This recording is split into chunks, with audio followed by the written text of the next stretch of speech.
Welcome, everyone, to the March 1st, it's March already, March 1st meeting of the Lane Community College Board of Education. Celia, would you call the roll, please? Yes. Mike Eister, Here. Austin Fullnagy, Here. Lisa Fragola. Here. Holly Johnson, Here. Steve Mattel, Down here. Rosie Pryor, Here. Angela Van Kraus. Present. Thank you all. Before I begin this evening's meeting, I want to speak for just a minute about an event that took place on this campus 1 week ago today. For a good 90 minutes, Lane Community College employees at the 30th Avenue campus had to shelter in place in fear for their lives. And I want you all to know how grateful we are that you're safe, that it was a false alarm, and how appreciative we are to all of you for your efforts to keep students safe, to help each other, and to try to move past that event a week ago today. The very next day after that event took place, President Bulger met with Vice Chair Mattal and myself and indicated that it was her intention to engage in an investigation to learn just exactly what happened, what was the sequence of events that occurred, and are there things that can be done to mitigate any things that may have happened unnecessarily to cause such fear and potential harm for Lane Community College employees. So the board, I know, will want to await the results of Dr. Bulger's investigation, which I know she will expedite. But in the meantime, and while we wait for that information, I want to assure you all that I am confident I speak for all of my colleagues on the Board of Education, that we could not be more proud of how everyone in this organization conducted themselves. We could not be more sorry that you had to endure such a situation. Our appreciation and gratefulness goes out to all the local law enforcement personnel who converged on Lane on that day, especially our very own public safety team. Thank you to all of you for your service. So thank you. Thank you, all of you. Job well done. We typically start our meetings with a land recognition, and this evening, Abigail Villegas, is that close? Yes. Is going to read our land recognition. Welcome. Thank you. Can you hear me well? Okay. Members of the board, my name is Abigail Villegas. I am honored to give the land of acknowledgement today. I am a first-year traditional student here at Lane, as well as a co-chair of APISU, the secretary of NASA, and a member of BSU and METRA. I have joined these student unions in desire to learn about my peers' cultures, as well as supporting each union's ideas to promote leadership, culture, higher education, learning, and most importantly, community. I'd like to start our meeting with acknowledgement that the land we are on is the traditional homelands of the Kalapuya people. Kalapuya were stewards of this very land for over 14,000 years before their traditional way of life was forever destroyed and disrupted. We start our meeting with humility and reverence for the original inhabitants, the Kalapuya. Thank you. Thank you very much. Are there any additions or changes to this evening's agenda? Is there a motion to adopt the agenda? So moved. Is there a second? Second. Thank you, Mike. Celia, will you call the roll? Yes. Mike Eister, Yes. Austin Fullnagy, Yes. Lisa Fragola, Yes. Holly Johnson, Aye. Steve Mattel, Aye. Rosie Pryor, Aye. Angela Van Kraus. Aye. The agenda is approved, which brings us to the president's report. Yes, good evening. I want to begin by thanking the community, our college community, for honoring and celebrating Black History Month in February. And March, of course, serves as Women's History Month. I'm looking forward to the college's celebrations and programming that will help to empower our students to learn and honor women's contributions throughout history. Registration is underway for the spring term here at the college. And toward that end, you may know that Oregon high school students and those with a GED can take a course, one tuition-free course at the college. And so that is being promoted currently. Lane Community College has also been engaging in a scholarship drive for the next academic year. And we've been encouraging in multiple ways students to apply for scholarships. I want to turn to some recognitions, some very exciting recognitions this evening. One is that the Career Pathways program received a 2-year implementation grant, which is going to be administered by a national organization called Jobs for the Future. And this is going to be focused on advancing opportunities for rural immigrants, refugees, and migrants from low-income backgrounds. And also something really exciting is that 5 Lane Community College students were awarded scholarships to fund their second year of community college through to a graduate degree at the University of Oregon's Knight campus. This is a STEM award through the National Science Foundation. We're very, very proud that we're to be part of this program. And then finally, our legislative advocacy continues. So we'll be going to Salem tomorrow. We'll also be going to Salem next week, as you well know, for Capitol Days. And we're excited to advocate for the Bachelor of Science in Nursing, the Oregon Opportunity Grant, and other bills that we are following. Thank you. That's my report. Thank you, President Bolger. Public comment. We have a number of people who have signed in here this evening. I'm not sure if we have anyone who is online, but we'll start with our first person. We have online public comments. One, okay. Okay. Rebecca Patterson.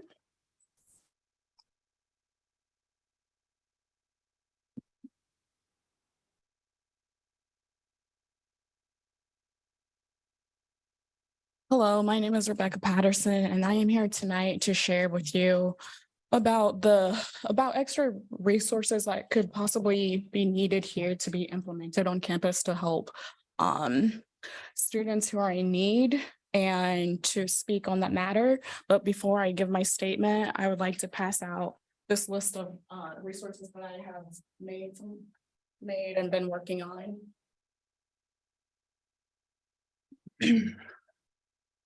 So I am a student at Lane. I am returning, I will be a returning student during the spring term. I am from Liberia and was adopted. So I have had my fair share of challenges and struggles being here in America. So this just has my heart to just want to speak out and wanting to help other people right now. So this statement I'm about to share with you all is a matter concerning the needs of students at Lane. As I was reviewing the list of agendas, I am concerned the only mention report I came across only touched based on student code of conduct, nothing genuinely reflecting the needs the needs of your students. The needs of the students here at Lane Community College should be an investment that the Board of Education Committee should prioritize, which seem to lack in areas that raise up questions while students are struggling. There is much ignorance here, and I don't find it to be acceptable as a student who came to the president seeking help, and the response was, get a job, get through school, get a degree, and then you can help. As a student, I felt unheard, belittled. The resources being provided here need growth and improvement. It's not to say that students have not been using these resources to navigate around the system, but it's not enough.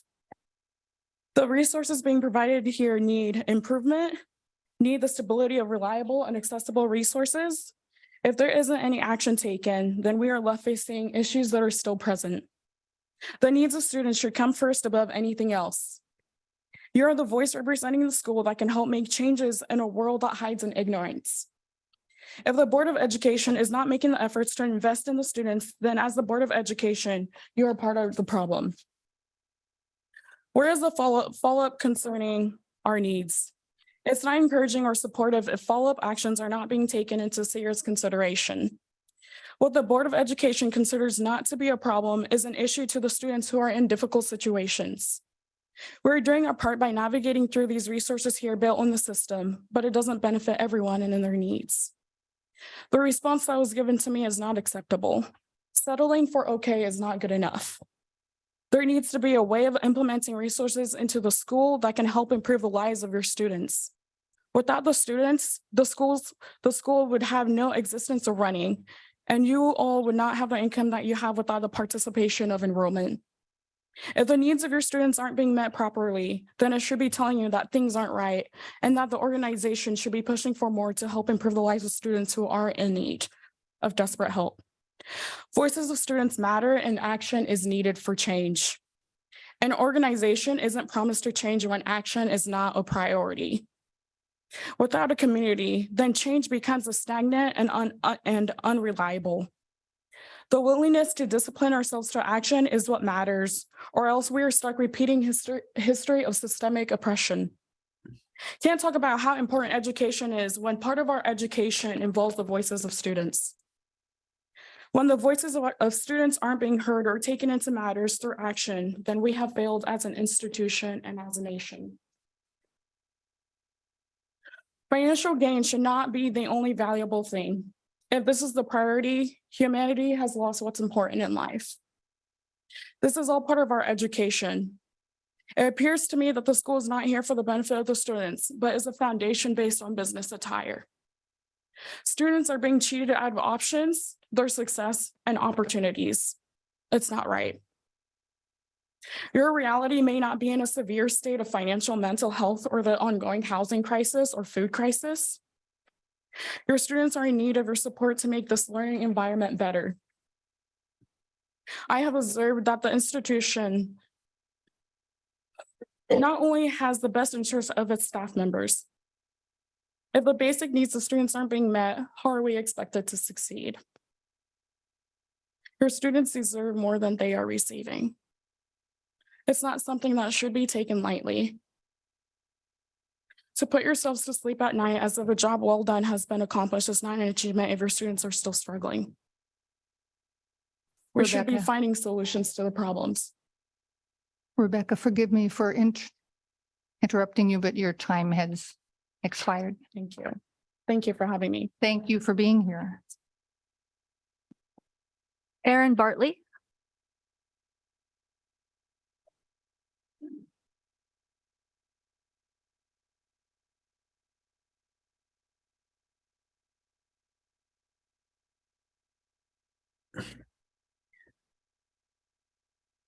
Good evening. My name is Erin Bartley. I teach writing and literature here at Lane, and I am also the secretary of LCCEA. Along with these roles, I really value my work with Claire Dannenbaum, one of Lane's librarians, and Rachel Knighton, a Spanish instructor, CTL co-coordinator, and FPD events coordinator in planning and facilitating Lane's Democracy Conversation series. I am here tonight to tell you a little bit about this series and to invite you to our upcoming event. The Democracy Conversation series is a faculty professional development program that, in response to the suggestion of Lane's previous president, Marge Hamilton, kicked off in fall 2021 to explore how civic discourse inside and outside the classroom is impacted by challenges to democratic values.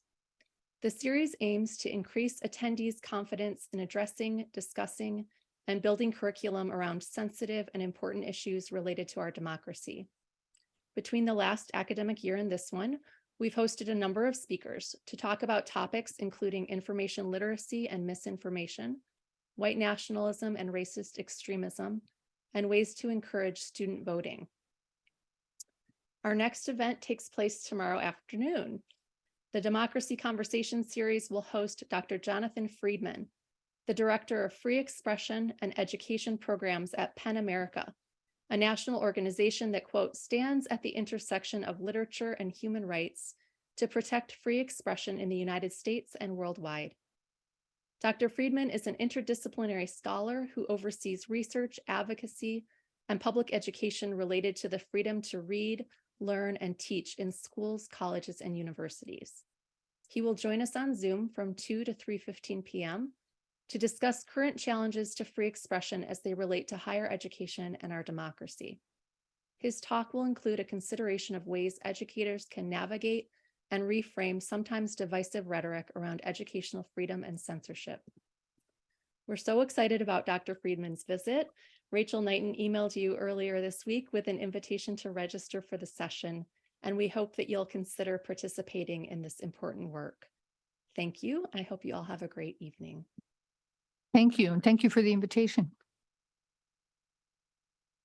Kevin Steves.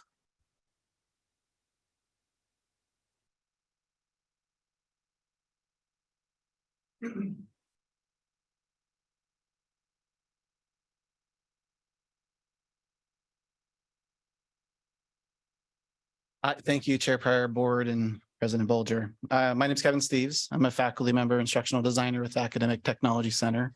I am a co-chair of Faculty Council, and I'm a co-coordinator of the Center for Teaching and Learning. I'm here today as a member of the Faculty Council Governance Task Force to read a statement that I prepared for you. The Faculty Council believes that shared governance is an essential component of our institution's decision-making processes.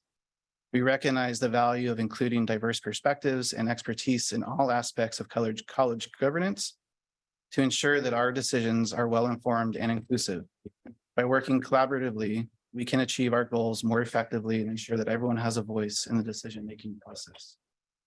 Shared governance also helps to foster a sense of community and ownership among our stakeholders. Faculty, classified professionals, students, and community members all have a vested interest in the success of Lane Community College. Shared governance provides a platform for them to contribute to the college's growth and development. This inclusivity creates a culture of trust and mutual respect, which strengthens our institution and enables us to navigate the challenges we face with resilience. The Faculty Council requests a shared and collaborative process that allows for all substantive decisions to be reviewed and vetted by all relevant stakeholder representatives. We ask that you pull item board policy review and adoption process from your consent agenda due to the following concerns. Per the faculty contract, the faculty have authority over academic and grade policy. It's inconsistent with existing shared governance system. It limits the roles of councils to recommendation rather than a collaborative partner in the decision-making process. It's limited to transparency. This process does not provide details on how board policies are selected for review or who decides which policies to place on the consent agenda. Limited collaboration and no opportunity for stakeholder voice in policy development. Shared governance, decision-making processes are collaborative and stakeholders work together to identify and address issues. Lack of clarity in the distinction between board policies and college operation policies. The Faculty Council believes that shared governance is not only important, but essential to the continued success of Lane Community College. We are committed to promoting a collaborative and inclusive decision-making process that values the input and expertise of all our stakeholders. By working together, we can achieve our mission by providing high-quality education and services that support the diverse needs of our community. Thank you for your time. Thank you for being here. Adrian Mitchell, Peggy Oberstaller, and Wendy Simmons.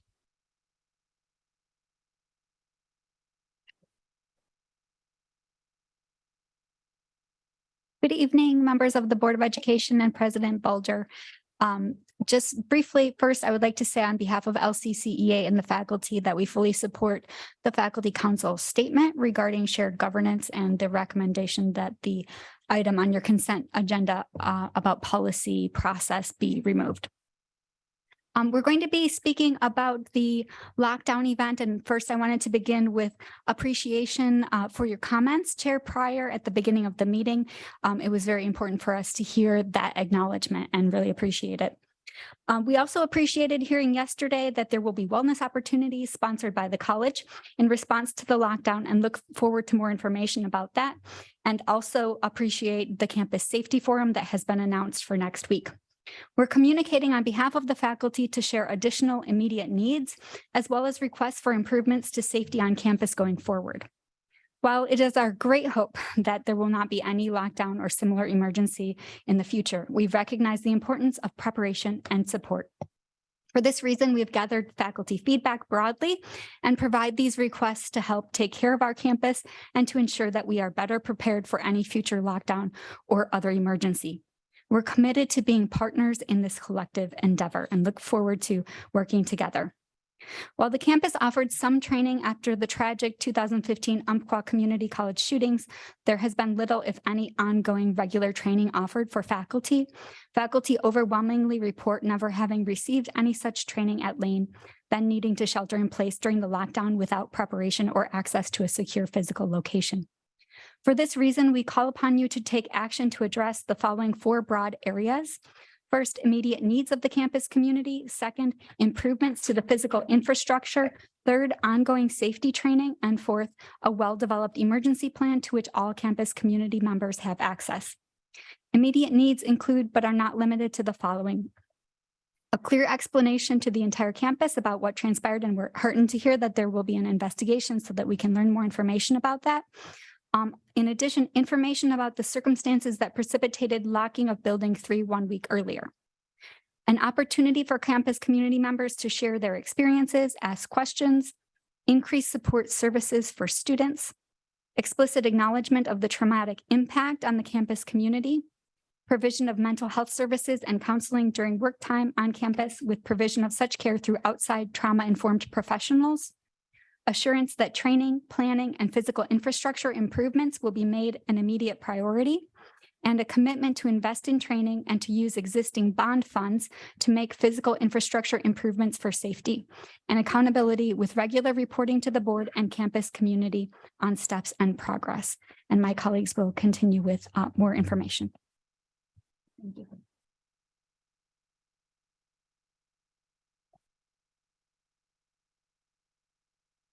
Good evening, I'm Peggy Oberstaller, and I'm reading part 2, improvements to the physical infrastructure. So having shades or blinds added to all windows, both interior and exterior, for all classrooms, offices, and other common areas. Functioning locks on all classroom doors, provision of keys and key card access to all employees. Classroom doors that can be locked from the inside.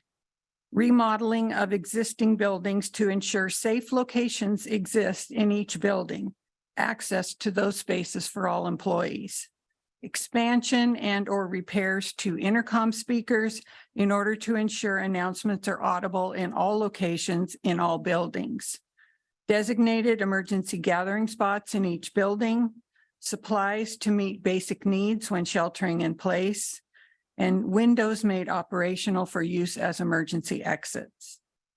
For training, college-wide trainings provided at regular intervals and during compensated time.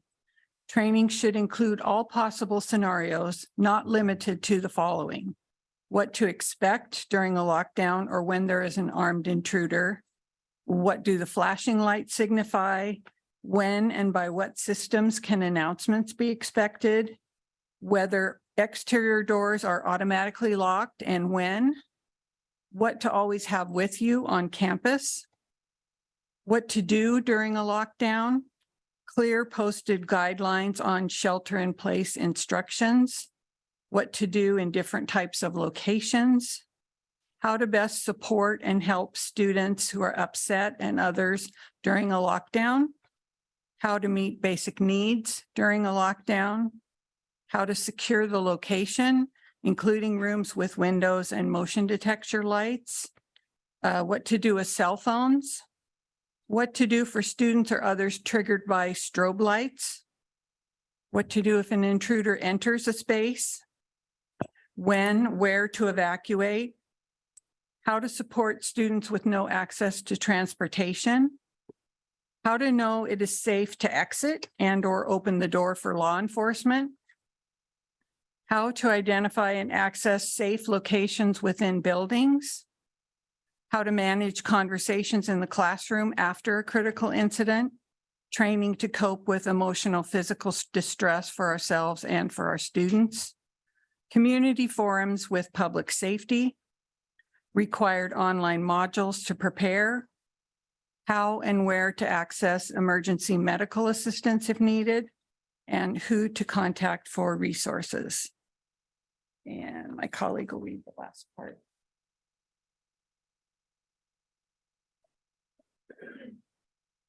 Hi, I'm Wendy Simmons in the Health and PE Department. And I'll talk about the fourth and final area, which involves a well-developed, clearly articulated plan. Consider conducting an analysis and comprehensive plan development that is research-based, data-driven, and promotes social, emotional, and physical safety. For example, UC Boulder Safe Schools, Safe Communities initiatives. Clear protocol and guidelines for future lockdowns or emergencies.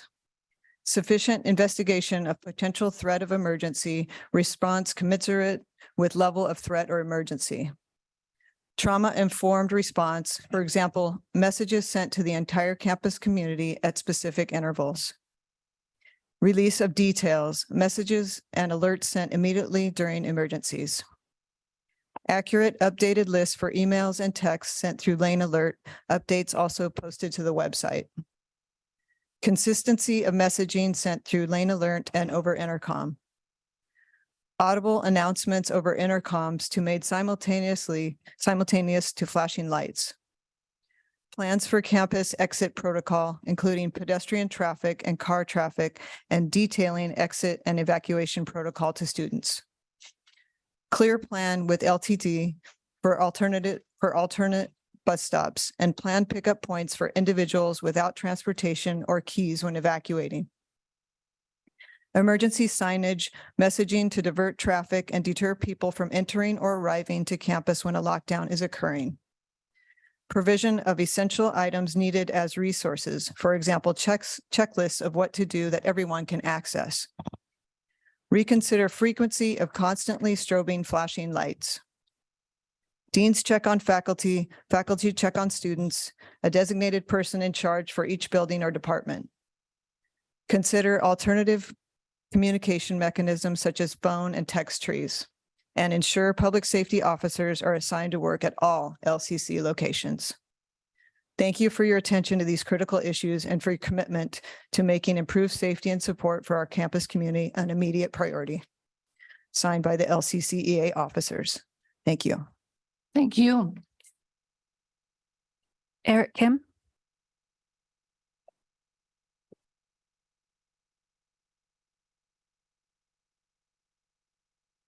Good evening, Lane Community College Board of Education. My name is Eric Kim.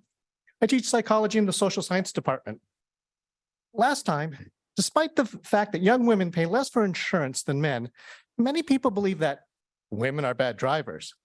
Can't tell you why this is. You have to ask the insurance companies. But what I can tell you is why people have this false belief despite the evidence. Many people believe women are bad drivers for different reasons. We're motivated to maintain our beliefs, regardless if they're true or not. Changing our beliefs is difficult. When we casually test our beliefs, we can make mistakes such as the confirmation bias, use of different standards, and subtyping. The confirmation bias would reinforce our beliefs by looking for examples of women who are bad drivers. We generally don't look for women who are good drivers or men who are bad drivers. That would weaken our belief. The use of different standards would lead us to explain she ran a red light because she's reckless. He ran a red light because he's in a hurry. It was safe. He looked both ways. The use of subtyping will sound strange when I say it, but if you listen to the way people talk, you can hear these inconsistencies. When you come across a woman who's a good driver, instead of changing your beliefs, you tell yourself, she isn't really a woman, so she doesn't count. Wait a minute. What you're saying is that she doesn't match our stereotype of what a woman is like, so she doesn't count. Now, as a side note, in terms of the subtleties and how we think about language and how we explain events, if you are a Duck fan, When the U of O Ducks win, it's we won. When the U of O Ducks lose, it's they lost. These psychological processes can help maintain false beliefs. These false beliefs can lead to feelings of injustice and divide civil society. My colleagues in sociology, history, political science, economics, human services. Together, we can mend the tapestry of a civil society by those who profit from the unraveling of civil society. In relation to the institutional learning outcomes, we could think critically, think of reasons why we are wrong. It's something we normally don't do, but is important for reducing bias. Engage in diverse values with civic and ethical awareness. Learning these errors and in thinking can reduce false beliefs about members of our community. Apply learning. We can apply our learning broadly to other stereotypes we might have, so hopefully we can recognize when we run into these problems. Thank you for your time. Thank you.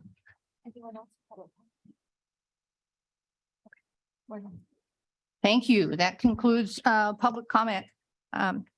Issues that have been presented to the board, I'm sure will be taken up by President Bulger, and there will be more information to come. So thank you all. We have arrived at the consent agenda on our agenda. Is there a motion?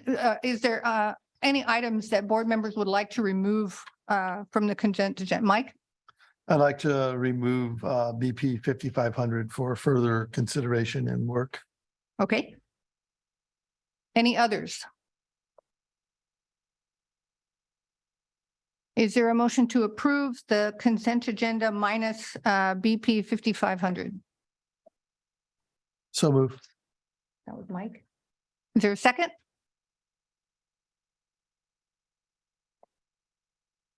Lisa? Thank you. Would you call the roll, please? Yes. Mike Ister, Aye. Austin Volnegi, Aye.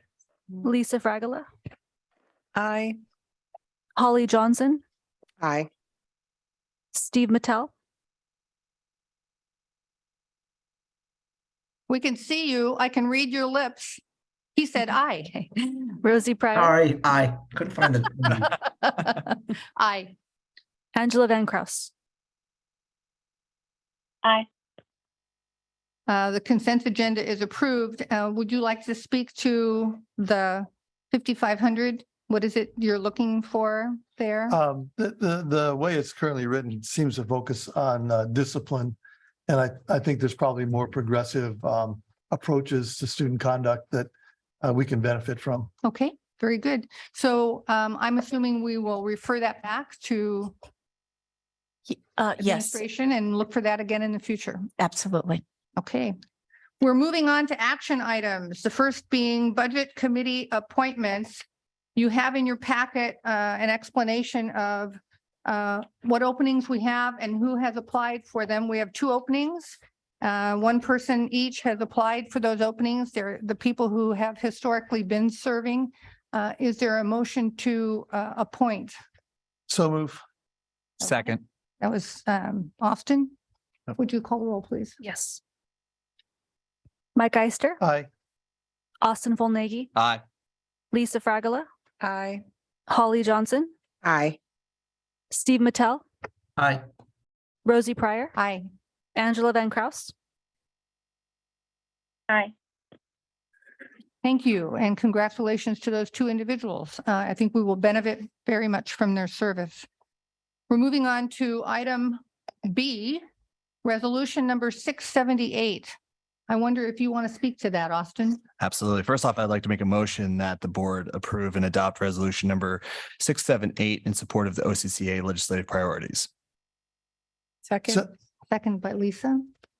Would you like to speak to your motion? Absolutely. Yeah, so this is a part of the continued putting pressure on the legislative branch to pass a budget that will support community colleges, to reduce the burden of tuition increases on our students and our institutions, and to support the capital campaigns to help with our buildings and so forth. This is a resolution that the legislative committee at OCCA has been working with and working on. And this is about that continued pressure and support for community colleges that we want to bring up to Salem next week. Yes, this is a part of continuing applying this pressure. All 17 community colleges is looking to consider passing this. And I am really proud of our institution for bringing this up in this agenda item. Thank you. Are there other comments from board members? Lisa? Yeah, I'm just curious how this will be shared with our state representatives. Yeah, so OCCA's political team, as they're talking to legislators, are going to be essentially going to legislators that represent our district and saying how Lane Community College is supporting this legislative priorities, and it's the same with other community colleges. And additionally, as we go up there, we will, I know I will be pointing out these priorities as well. Thank you. Has somebody got a hand up down? Brett. there? Oh, Brett. I was just going to add, we will send out, if the board passes the resolution this evening, a press release in the morning as well to local media to inform them. Absolutely. Sounds good. Do we have a place on our website that we can post these things that we do as well? We have two places. We maintain all of the board passed resolutions on board docs. Yeah. We have a little library there as well as the meeting materials. We also, depending on the resolution, oftentimes we'll send out a press release and add content to the newsroom section of our website, which is just lanecc.edu/newsroom. Any other questions or comments from board members? Mike? Well, I think we heard a number of reasons tonight for ways in which we might use additional funding, and it's absolutely essential. Yeah. Mhm. It sounds like we're ready to vote. Will you call the roll? Thank you. Mike Eister, Aye. Austin Volnegi, An enthusiastic eye. Lisa Fragala, Aye. Holly Johnson, Aye. Steve Mattel, Aye. Rosie Pryor, Aye. Angela Van Kraus. Aye. Thank you. The motion passes unanimously. Moving on to discussion items, the first being academic program review. President Bolger? Yes, we are pleased to present to you on academic program review, and I believe that Dr. Tinkham is going to introduce our speaker. This is a faculty-driven program. We're very, very proud of it. Thank you for having me this evening. It's my pleasure to introduce to you Kate Sullivan. She is a 22-year-old veteran of our institution. She obtained her doctorate at the University of Oregon and her master's degree from Northeastern in Boston. Kate teaches writing and film history, and she is the chair of the Academic Oversight Committee. She will be providing you with an update of our academic program review process. APR is a gold standard in higher education in order to, make sure that we are accountable. And it provides an overall look at the efficacy of our programs. Kate? And I do have a slideshow.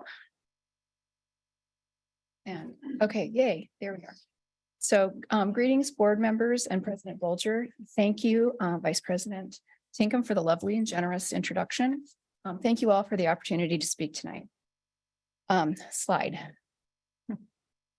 Academic Program Review, or APR at Lane, emerged after our accreditors' 2014 evaluation, in which they identified 7 areas for improvement. In fact, we had warnings, one of which was program review, both academic and non-academic, although I'm here tonight to speak to you about academic program review. In 2014, the process was developed through the collaboration between faculty and administration with assistance from a staff member, Tammy Stark. I think many of you know her. This collaborative group established guiding principles, commissioned a memorandum of agreement with the union, developed a handbook and other supporting materials, and in collaboration with instructional deans, developed a list of academic programs that would undergo the APR process beginning in academic year 2015-16. In 2017, we were taken off warning, largely on the strengths of APR, as well as assessment efforts. And full disclosure, I was serving as the assessment chair during that report writing in 2017. So I was initially appointed to program review as the chair of assessment on campus. And we've since then hired an assessment coordinator full-time, which is great. Slide. APR is organized around a 6-year cycle of program evaluation, the centerpiece of which is the first year self-study in which program faculty craft inquiry questions as to administrators who contribute 2 questions. And the faculty gather and synthesize both qualitative and quantitative data from a variety of sources, write a self-study report, and host an external peer reviewer who will conduct a site visit and evaluate the program holistically, focusing on curriculum, faculty preparation for instruction, teaching, facilities and resources, and direct assessment of student learning. After the site visit, the external peer reviewer submits a report that includes suggestions for program improvement, and the faculty team synthesizes these recommendations into a final list of targeted recommendations that will be used to develop an action plan in the 2nd year of the process. Subsequent years involved implementation of recommendations. CTE programs also have additional embedded reporting requirements within that 6-year cycle, which include a yearly curriculum review, a biennial workforce benchmarking process, and a triennial survey of employers and alumni. For both CTE and fields of study, and that's what FOS stands for, the goal of APR is the continuous improvement of all facets of the learning environment. Slide. Since its inception, 31 fields of study, and this also includes transfer areas as well as preparatory programs such as academic learning skills and adult basic and secondary education, plus 18 CTE areas and 1 service or hybrid program, which was tutoring, have completed the self-study stage of APR. Additionally, 25 programs have completed the entire first cycle, with 7 of these 25 stepping into their second APR cycle in 21-22 and 22-23.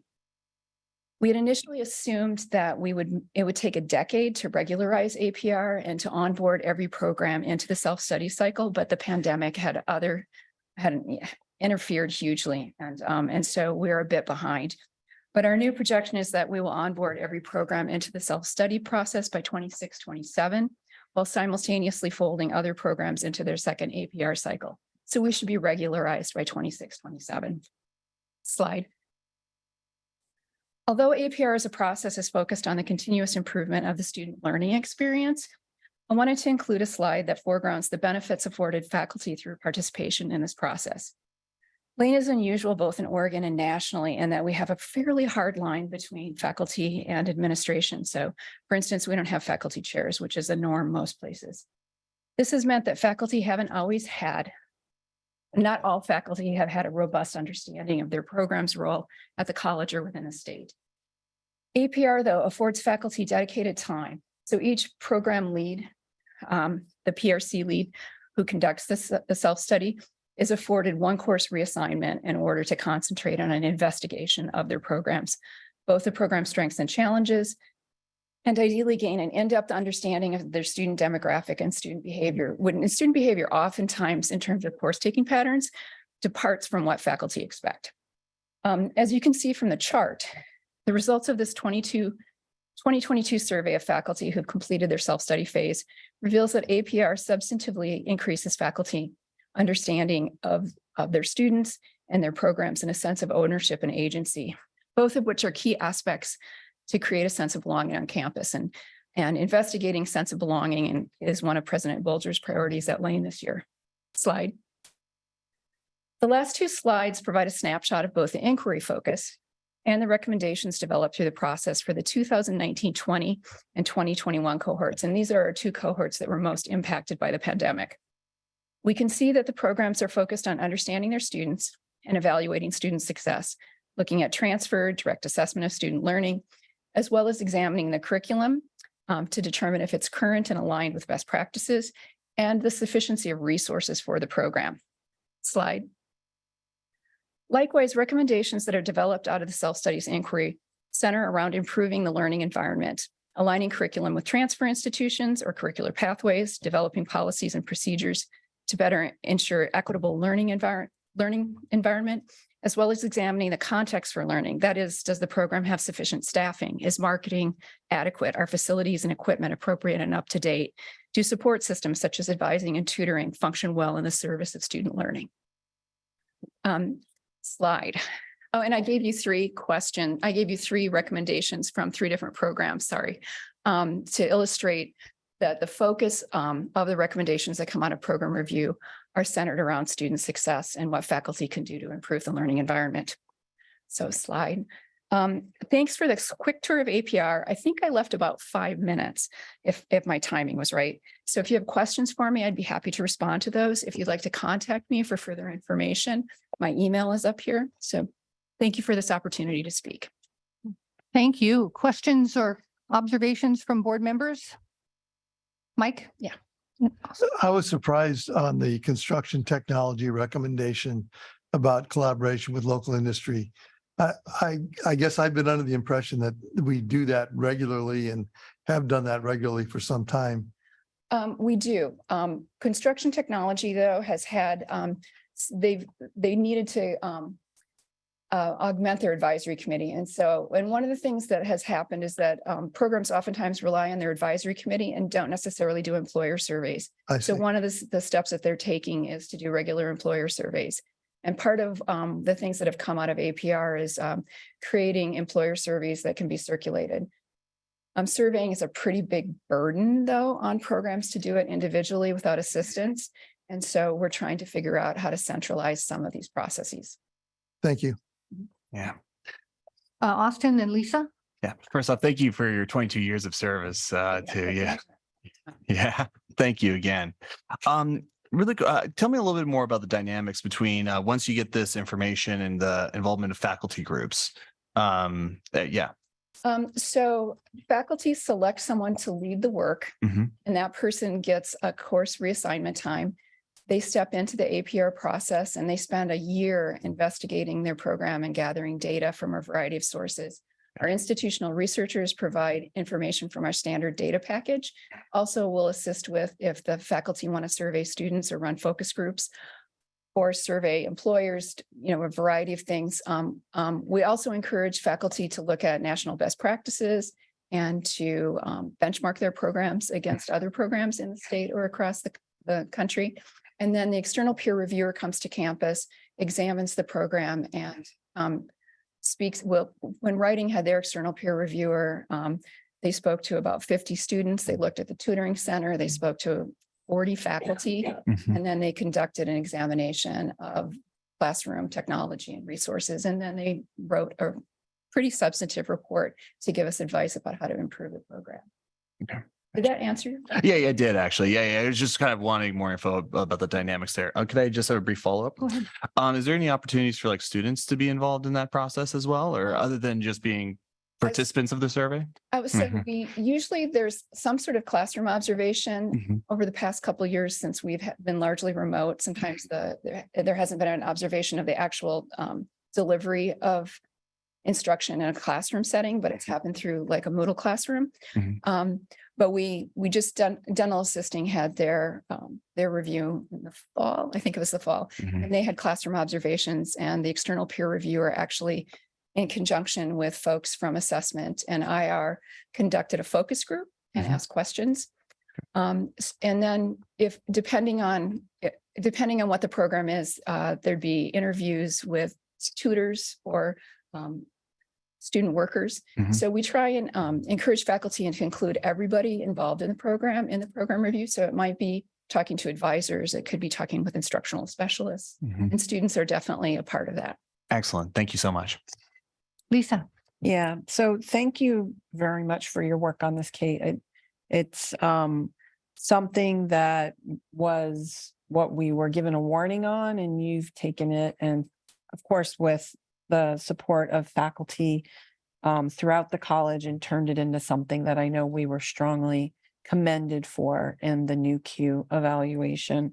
I think you're making excellent progress. I mean, I know there's been concerns that we're not getting through this quickly enough, but considering the impacts of the pandemic and everything else, I think you're making excellent progress. So thank you for that. I'd be curious to know, what are some things that would support you, support the college, support faculty to do this work even better? So one of the biggest requests that faculty have involves appropriate resources to continue the work through implementation. We afford faculty one course down the first year, but then the work continues across a 6-year cycle and starts up again after that 6-year cycle. And so, years 2 through 6, there aren't necessarily resources available to do certain kinds of work. As I mentioned before, since we don't have faculty chairs, there aren't people, especially in the transfer areas, who are afforded reassignment time to do the work of coordinating programs. There are exceptions. We have a composition coordinator who has 2/3 reassignment time to run the writing program on campus. But for most of the transfer areas, there's no faculty that's tasked with coordination. Historically, we used to have faculty leads, but we don't have them anymore. So the biggest comment that faculty give after they go through the program review self-study is that they don't have enough time or bandwidth. And that's true also for some of the CTE programs. Some of the health professions programs have as a mandate through accreditation is a requirement that have a coordinator, but that's not true for most programs. The other request is that we afford more time and resources for the involvement of part-time faculty. Many of the departments are substantially part-time. And part-time faculty are able to use leftover in-service hours towards either assessment or program review. But they, any part-time faculty member who's very involved in campus activities will use up their in-service hours pretty rapidly. And then the last thing, Shelley and I spoke about this today, and I used your first name. I hope that's okay. We spoke that we're gonna have to develop some infrastructure to help the CTE programs stay on track with the additional data collection and reporting requirements for program review. Great, thank you. And I just want to say, I had nothing to do with the crafting of our structure. The faculty who were involved in that were Christina Howard, Ann McGrail, and Dennis Gilbert, working with Jen Steele and Tammy Stark. So I came in as a backup bench. Was not the A team. I was the B team. Well, thank you for your work on it. Thank you. Sounds like the 18 to me. Before you go, just a couple of clarifying questions. So the data we're looking at is 2021. Does that mean we sort of suspended when we had to turn our lives upside down? No, thank you for that. I did not talk about this, but so one of the things that we did during the pandemic is I worked with Mai Mathers, who's the support person for APR. About 1/3 of her time is assigned to help me with academic program review. And we developed a database, or she worked with Barbara Barlow to develop smart sheets so we could track recommendations. We finally got all of the data loaded into that database, and we're in the process of querying faculty who've gone through program review, asking them about the status of their recommendations, which ones have been implemented and which ones haven't. And this database is affording me the opportunity to sort themes and to sort, not inquiry questions, they're not in it, but to sort recommendations according to themes. And so I will be creating a robust report at the end of this academic year that will summarize all of the work to date. But we just haven't done it yet because the pandemic made everything so much more difficult. And it took a really long time to get all the information entered into the database. Yeah. So I know we have an accreditation step coming up in like 24. Does that sound about right, colleagues? And do we have any inkling from accreditors how they're thinking about the impact of the pandemic on our, community colleges' ability to kind of keep up with everything? Well, I can only speak informally from the conversation with the accreditors when they visited. It was last winter. I don't remember the month. Everything is a blur since 2020. But we mentioned that we were behind, and they acknowledged that was to be expected during the pandemic. We expect that by the end of this year, that we will have caught up the programs that are going to catch up. We have one program from the 2019-20 cohort that's going to start over. And so we should be back on track. I mean, the 21-22 cohort, they all finished, and the 22-23 cohort looks like they're all going to finish as well. So really it was just the 2019-20 and the 2021 cohort that had challenges. And part of the reason the 2021 cohort had a challenge is that one of our former administrators delayed their onboarding until winter. And so they had less time and their work spilled over into the following year. And I'm sort of appalled that I have all of these details in my head. My husband won't let me talk about program review. Well, it feels incredibly robust and reassuring. As a new board member, I came on 12 years ago to learn we were on We're on warning. warning, and I thought, oh, what does that mean? And I have been unbelievably impressed with all the work that you and the rest of the team have done in the years since then. So congratulations and thank you. Yeah, thanks very much. And I work with the Academic Program Review Oversight Committee, which consists of, I think there are 13 of us. And so the other faculty are volunteering their labor. I do have reassignment time for mine. Well, thanks to all of you. Thank you. Thank you. I think we're going to move on. The next item on our agenda is the affirmative action report. President Bolger? Yes, I'd like to ask Shane Turner, the AVP for Human Resources, to come up and present the affirmative action report to you. This is an annual report that we present to the board.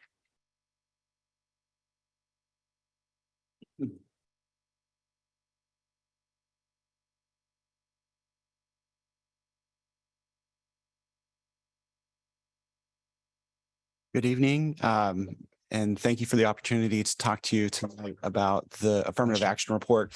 I wanted to just take a few minutes and do some orientation for folks. This comes around once a year, and you likely forgotten the explanation that I gave you this time last year. This report is required by federal law, Executive Order 11246, as well as the Vietnam era Veterans Readjustment Assistance Act, and then Section 503 of the Rehabilitation Act of 1973. Those things, those laws come together to require us to make sure that we eliminate any potential discrimination against minorities, women, veterans, or people with disabilities in our employment practices. And so the narratives that you'll read through that 100+ page report talk about how we evaluate our employment practices, how we assess them, and how we make corrections along the way. I'm going to show you a little bit in the report and give some explanations about the goals that are set, because in the statistical analysis that is done within the report, we look at census data, availability of minorities and women in those different employment groups, and we compare that against our employee base. And we say, are we in line with that? Are we above it? Are we below it? And if we're below what the census says we ought to have in terms of representation, then it asks us to set a goal to try to rectify that. And so our goals for the plan this year start on page 6. And I've got that on screen right now. And if you look at job group 11, for instance, non-instructional managers, you can see that there is a goal for minority placement rate of 22.8%. What that refers to is if there is a search that happens, 22.8% of the eventually placed employees ought to be minority if we're following what the census availability data says. And so we have goals in 31 different employee groups, whether it's a single goal in the employee group or 2 goals, female and minority in each of those cases. I'm going to jump now to page 10 and take a look at how we did last year. So part of the report, starting on page 10, asks us to display what we did in terms of a success rate. And I just want to do a little explanation here so that this hopefully makes sense to you. This goal here for job group 11, non-instructional managers, we had a goal placement rate of 21.15. And we ended up placing 2 minority candidates out of 7 total searches. And so our actual placement rate was 28.57% in that case, which means that we met the goal. Okay, so that's how it translates then to actual accomplishments. We have some searches, though, where we didn't have an opportunity to meet the goal. And so that's reflected, for instance, on page 12. If we scroll down, you can see in our craft skilled area, we didn't hire any employees in that job group. And so we didn't have an opportunity. And so that just rolls over to the next year to hopefully be addressed when we have an opening. We tried to take a really conservative approach to taking on these goals. There are different options that we have as an employer to decide when we're going to create a goal or not. Looking at this job group on page 30, you can see that for paraprofessional technology and or administrators, we have goals in both areas. If you look down sort of towards the bottom there where it says shortfall in persons, for female, we're short 1.46 women, and for minorities, 0.33 women, or minorities rather. Despite that, we're still going to work to recruit and make that goal, even though it's not a whole person that we're trying to meet. So as I was talking with Mike earlier, he said some of these where the N is pretty small, the numbers get a little wonky, and this is the kind of situation that we're talking about here. But we're trying to meet those goals in any place that we can. I mentioned earlier veterans and minorities. I'm going to jump down to page 114 for just a second. The census data on veterans is a little bit less robust. And so we set a benchmark for veterans of 5.6% of our workforce, total workforce. Right now, we have 3.37% of our workforce that's veterans. That makes us about 18 veterans short across an employee population of 831. You can see that it's again broken out goals by position group. And you can see in this underutilized column again where we're super close, but we're going to keep a goal in place. We're 0.02 in non-instructional managers, but we'll continue to have a goal. The same is true as we look at the disabled employee section. Again, the goal for the institution broadly is 7%. And you can see that in a number of these employee groups, we actually meet the goal or exceed the goal. And broadly, actually, institution-wide, we're more than double the goal.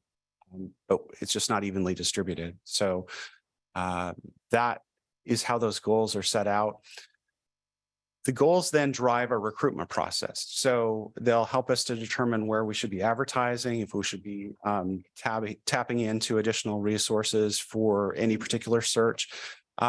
They're evaluated at each step of the process. HR managers sign off at each step of the process, whether it's paper screening, approval for interviews, offer for employment. At every point, we're looking at this data and seeing where we're at in relation to it. Angela brought up a great question that I responded to prior to the meeting, but I thought it would be important to share because it's really easy to get down in the details and say, oh, we could be doing better here. Why aren't we doing better there? She asked, how did we do compared to last year, which is a really great question. When you look at last year's report, the 2021 report, we had 20 goals set. And of the 20 that were set, there were 14 where we had an opportunity to make an impact. And we had a search and had an opportunity to make a difference. And we hit the goal on 3 of those. So 21%, we achieved the goal in 2021. In the 2022 report, we had 31 goals. And we had 25 of those goals where we had an opportunity to make an impact, and we were successful in 10 of them. So we had a 40% success rate, almost double what we had the previous year. it's hard to say what was the determinant factor in that change. We tried a lot of things, honestly, because that was a cabinet level goal, if you'll recall, to improve the recruitment for diverse employees on campus. And so tried a ton of things. We put in place a search advocate program that's based upon a national model at Oregon State University. We centralized advertising for recruitment in HR so that all searches would have access to resources, whereas previously some departments didn't have the funds to be able to, to advertise in other areas. And people have really gotten on board with the work. We've had campus forums and discussions about it. I have a meeting next Friday with a faculty group that's had ongoing discussions and recommendations about ways that we can improve our recruitment for faculty and retention for underrepresented faculty. So it's a lot of different things. There's probably some noise in the data that we'll continue to evaluate and look at, but I'm really encouraged by the progress that we've made, and want to just share a real quick thanks for Jill Denault in my office. She's the one who did a lot of the data preparation and cleaning to make this report happen. And so I really couldn't have done this without her, but that's just a brief primer, and I'm open for any questions that you might have. We have just about hit time that we budgeted for this item, but with the board's approval, I'm going to allow for time for questions. So Mike and then Austin. I think Austin was ahead of me. Austin and then Mike.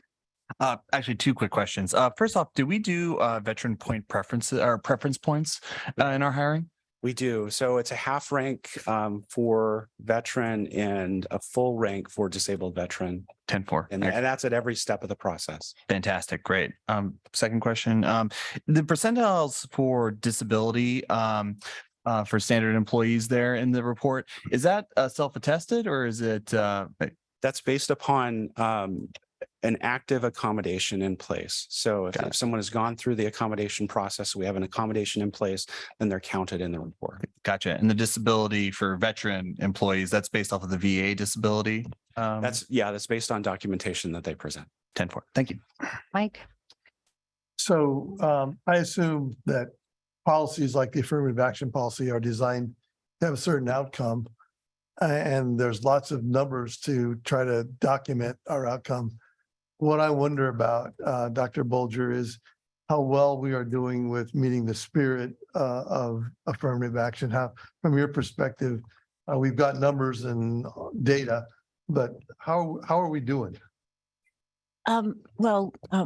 One way that I look at that is by seeing the composition of groups that I'm in on campus. And so if you look at this group that we have, the audience for the board meeting tonight, you see a diverse group of people. When you look at our leadership team, you see a diverse group of people. So that's where the proof is to me. And we're talking about diversity in all of its forms and not just racial, ethnic, gender diversity as well.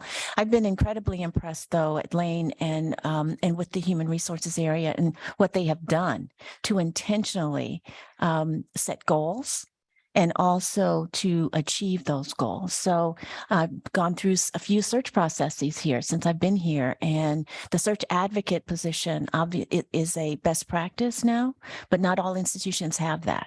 So it's very, very impressive. But I would just say to take a look at the ranks, when you walk across campus, when you're in groups, and looking to see how those changes are going to be occurring over the next several years.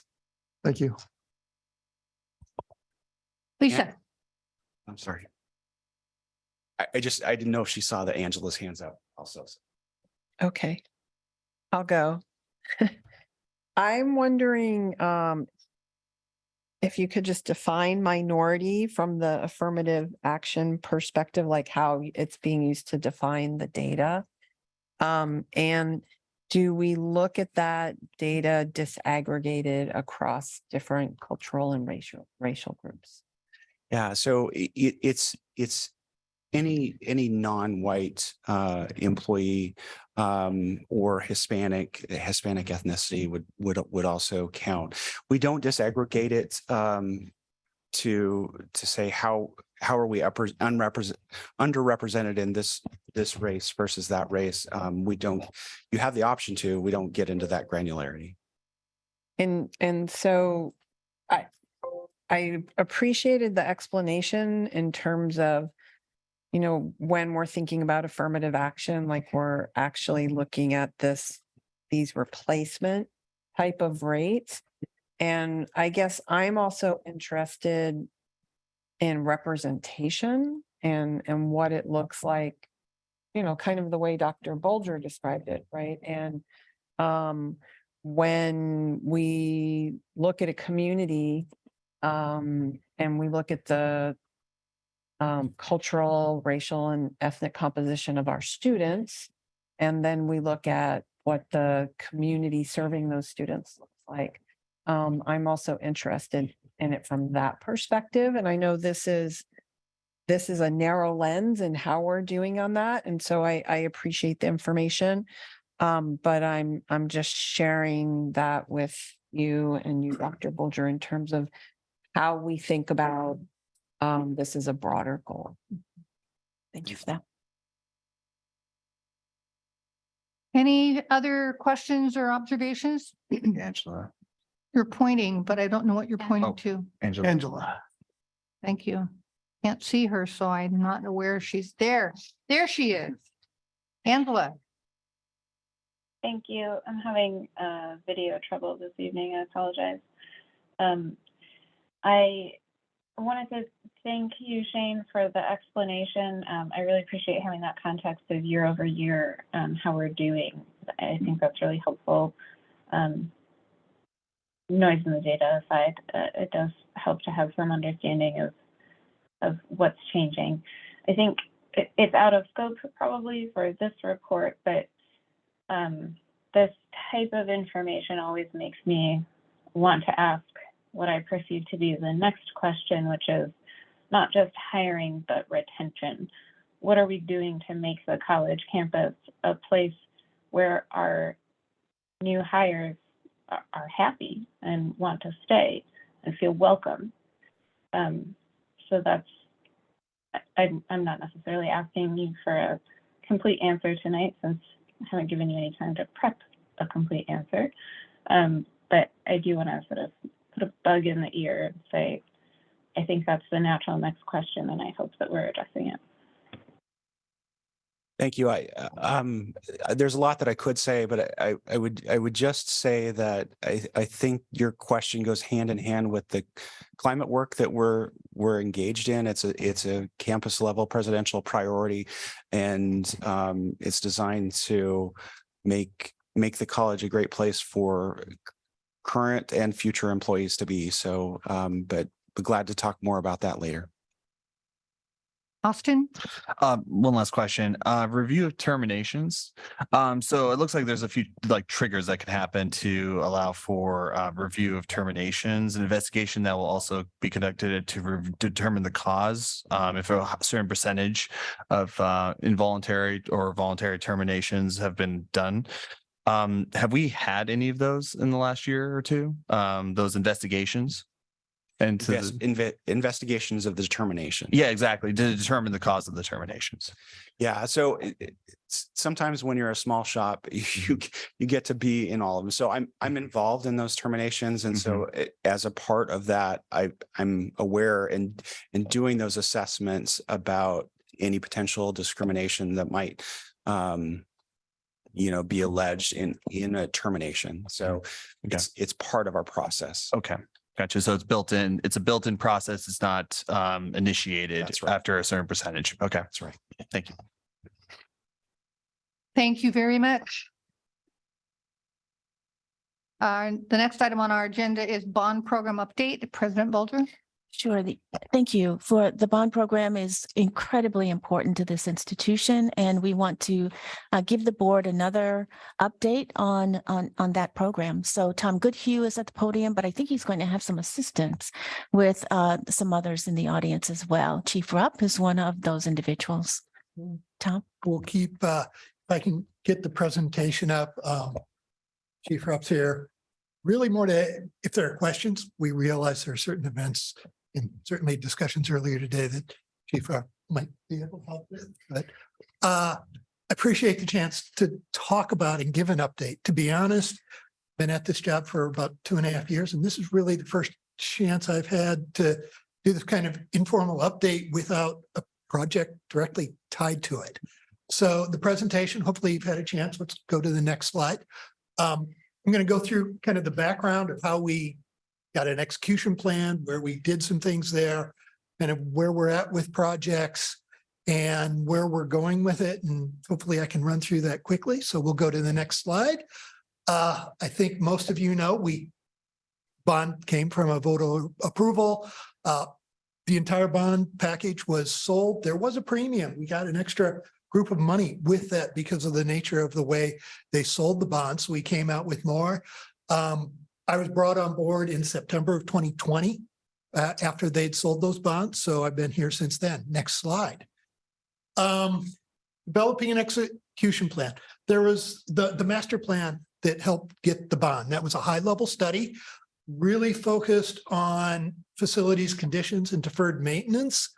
It acknowledged some aspects of campus planning of, how the site and access ways and some of those things. So that was a point of it. Expectations. When the bond was passed, I got in here, and of course, the bond money will solve all the problems. I think we continue to hear that. Backlog's a lot farther than the funds allow. We continue on. There's also a lot of things that there was a whole lot of list of scope without much definition in a range of priority list. I put together an execution plan with other people, many of whom are no longer here, I guess, but set it up, took that bond fund and divided it up across roughly 30 funds and project categories to start off with, just based on addressing the wish list that I saw, as well as some best practices.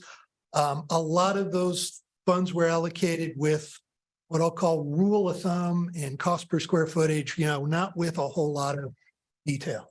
Next slide.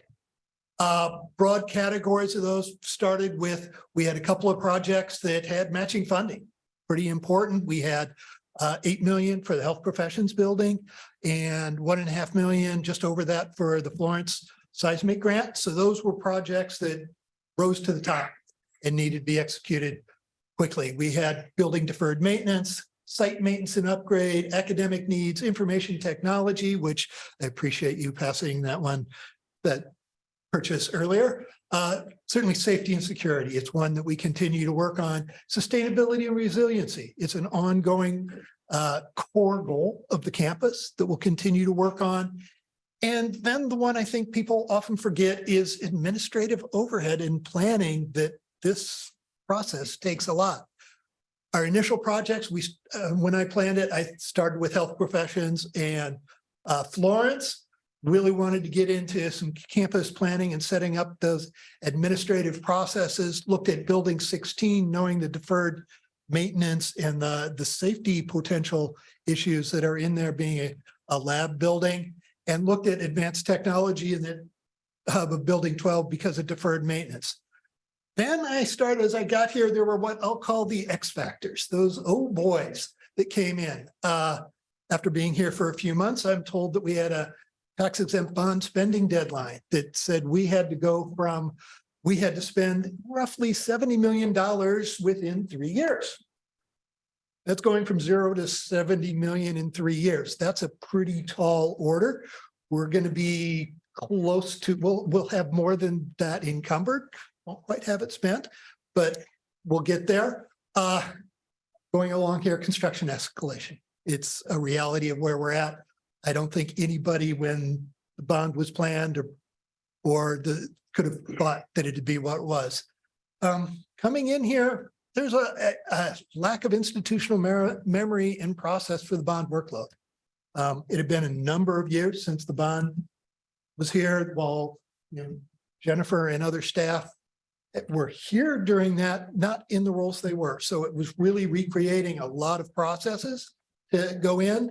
An extensive deferred maintenance backlog. It hits every building, every aspect of every building across this campus. So you can't go, oh, this is the worst one, because it how do you define worse is something.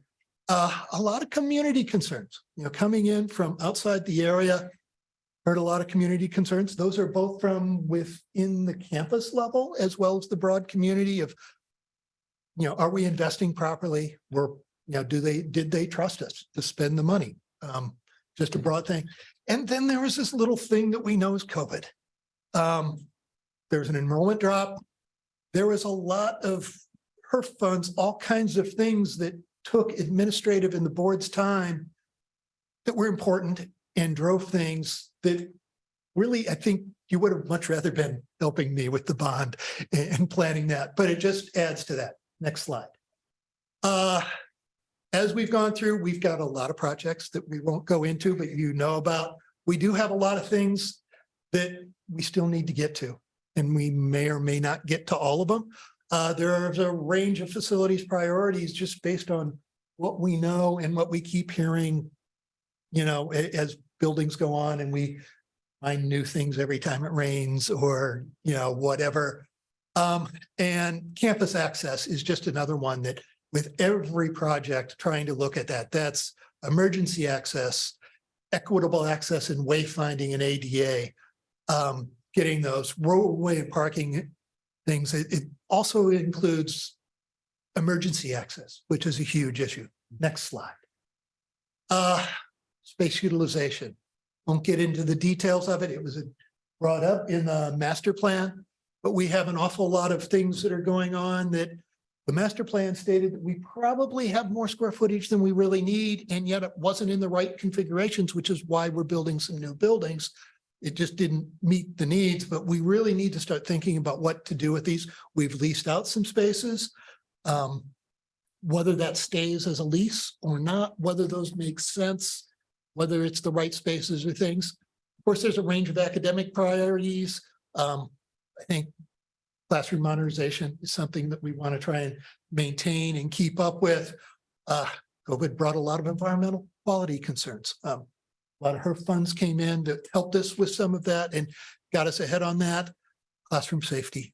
We've heard a lot about that already. We'll come back to that. HyFlex pedagogy evolution is something that changed a lot faster in the last 3 years than I think anybody thought of when we were putting together the bond and the master plan. I don't think anybody would have believed that we could go to remote learning in a matter of weeks, if not months. Wild cards, yes, campus safety is an ever-going one. We have underground utilities that we really don't have good assessment of.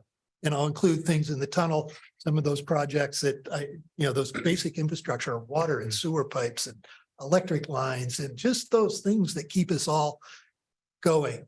Our central utility plant, it's always a wild card. With this cold, we've had a curtailment on our natural gas, which is our prime heating source. Go to fuel oil. Boilers are always an interesting toy to play with. Academic programs continually change. Things that were talked about in the master plan no longer exist as far as academic plans. Enrollment trends, while we're recovering, that's another thing. And then the last one I have up here is a wastewater treatment plant that we manage. It's a unique piece to this campus that very few campuses have. It was brought up in our permitting process for the new buildings that the county has concerns of. We meet all of our DEQ permits. It's not critical, but it is something we have to keep in mind. We've started some conversations with the local utilities. Can we tie in? Should we tie in to the networks? But it is also something that these DEQ requirements constantly change. We don't know when something might force us to need funds for that. So next slide. A little bit of a timeline on things that we've completed, and moving forward. We started off before I arrived even, we had the building 6 roof, which was in desperate need of repair. It was leaking and causing damage to the building. The track resurfacing, which in its own right was a safety concern for the track athletes. We've done some parking lot reconstructions, LED lighting retrofits, which I can say is again, in part, a safety concern to get proper lighting for things. It's as well as an energy, trying to get a lot of planning and administrative processes. We've come a long way in the 2.5 years. I won't say we're there yet, but we've come a long way. This year, we'll complete the Florence Center major maintenance, hopefully. There's a few things delayed. We're working towards the soccer field and track infield, which was approved tonight. We'll also have a campus compressed air system, which again helps support safety programs for these buildings of our fire systems, our building controls, things like that.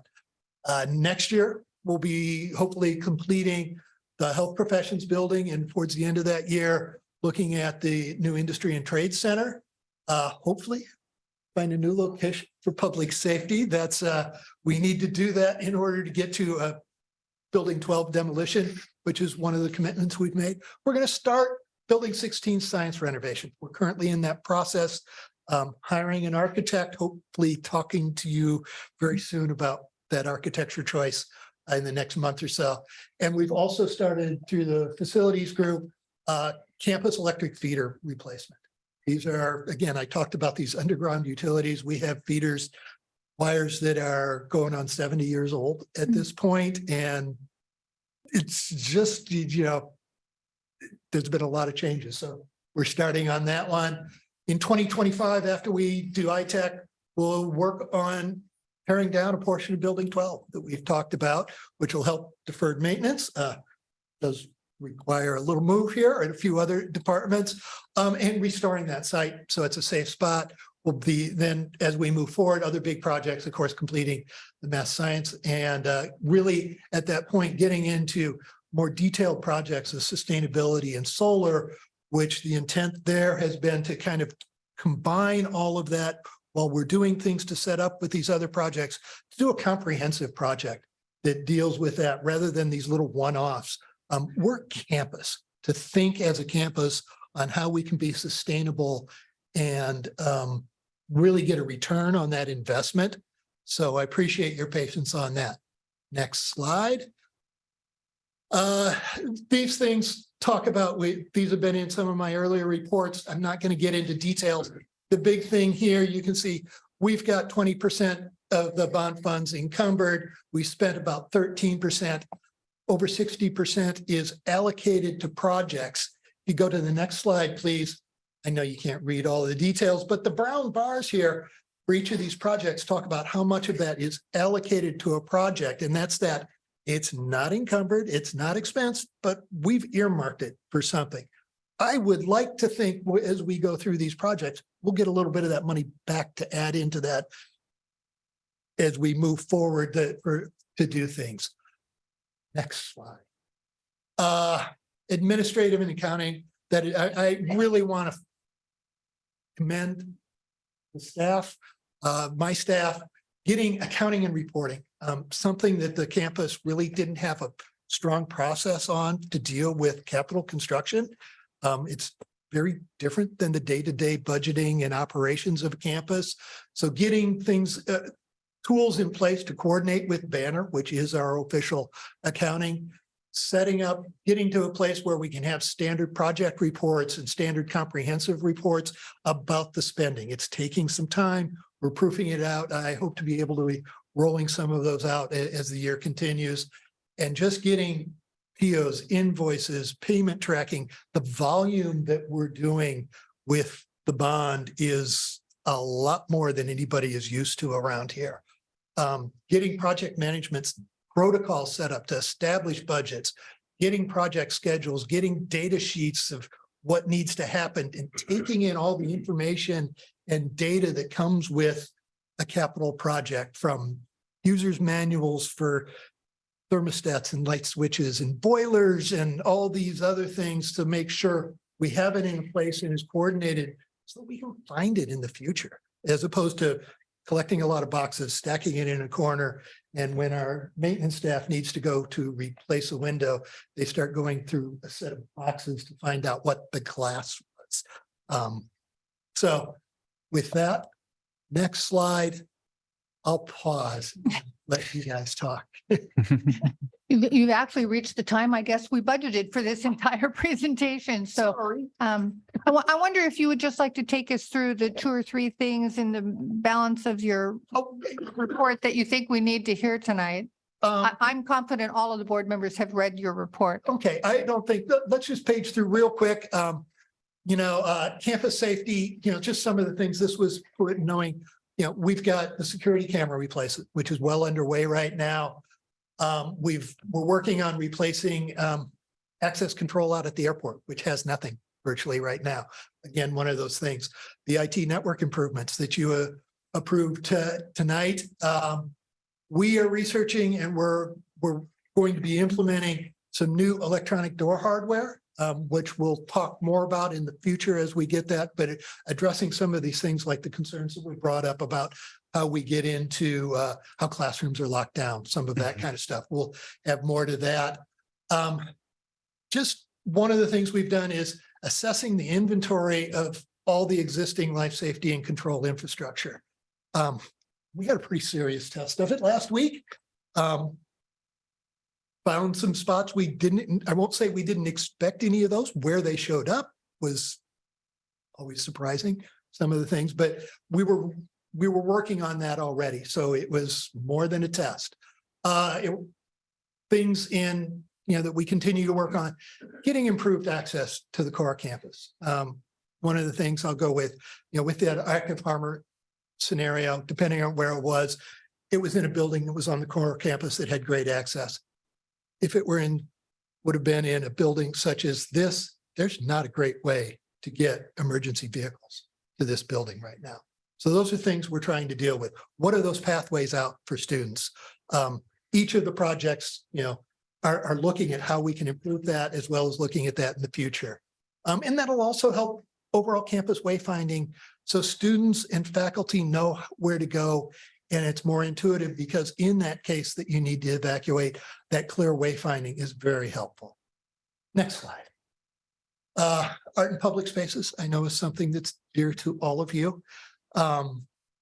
We do have some things already. We're working on things out at Florence. We have a pretty major project that is planned with the health professions building. If you look at the renderings, you'll see these rather large murals that kind of wrap through both entries on the north and south and through, and that'll be a very major art project.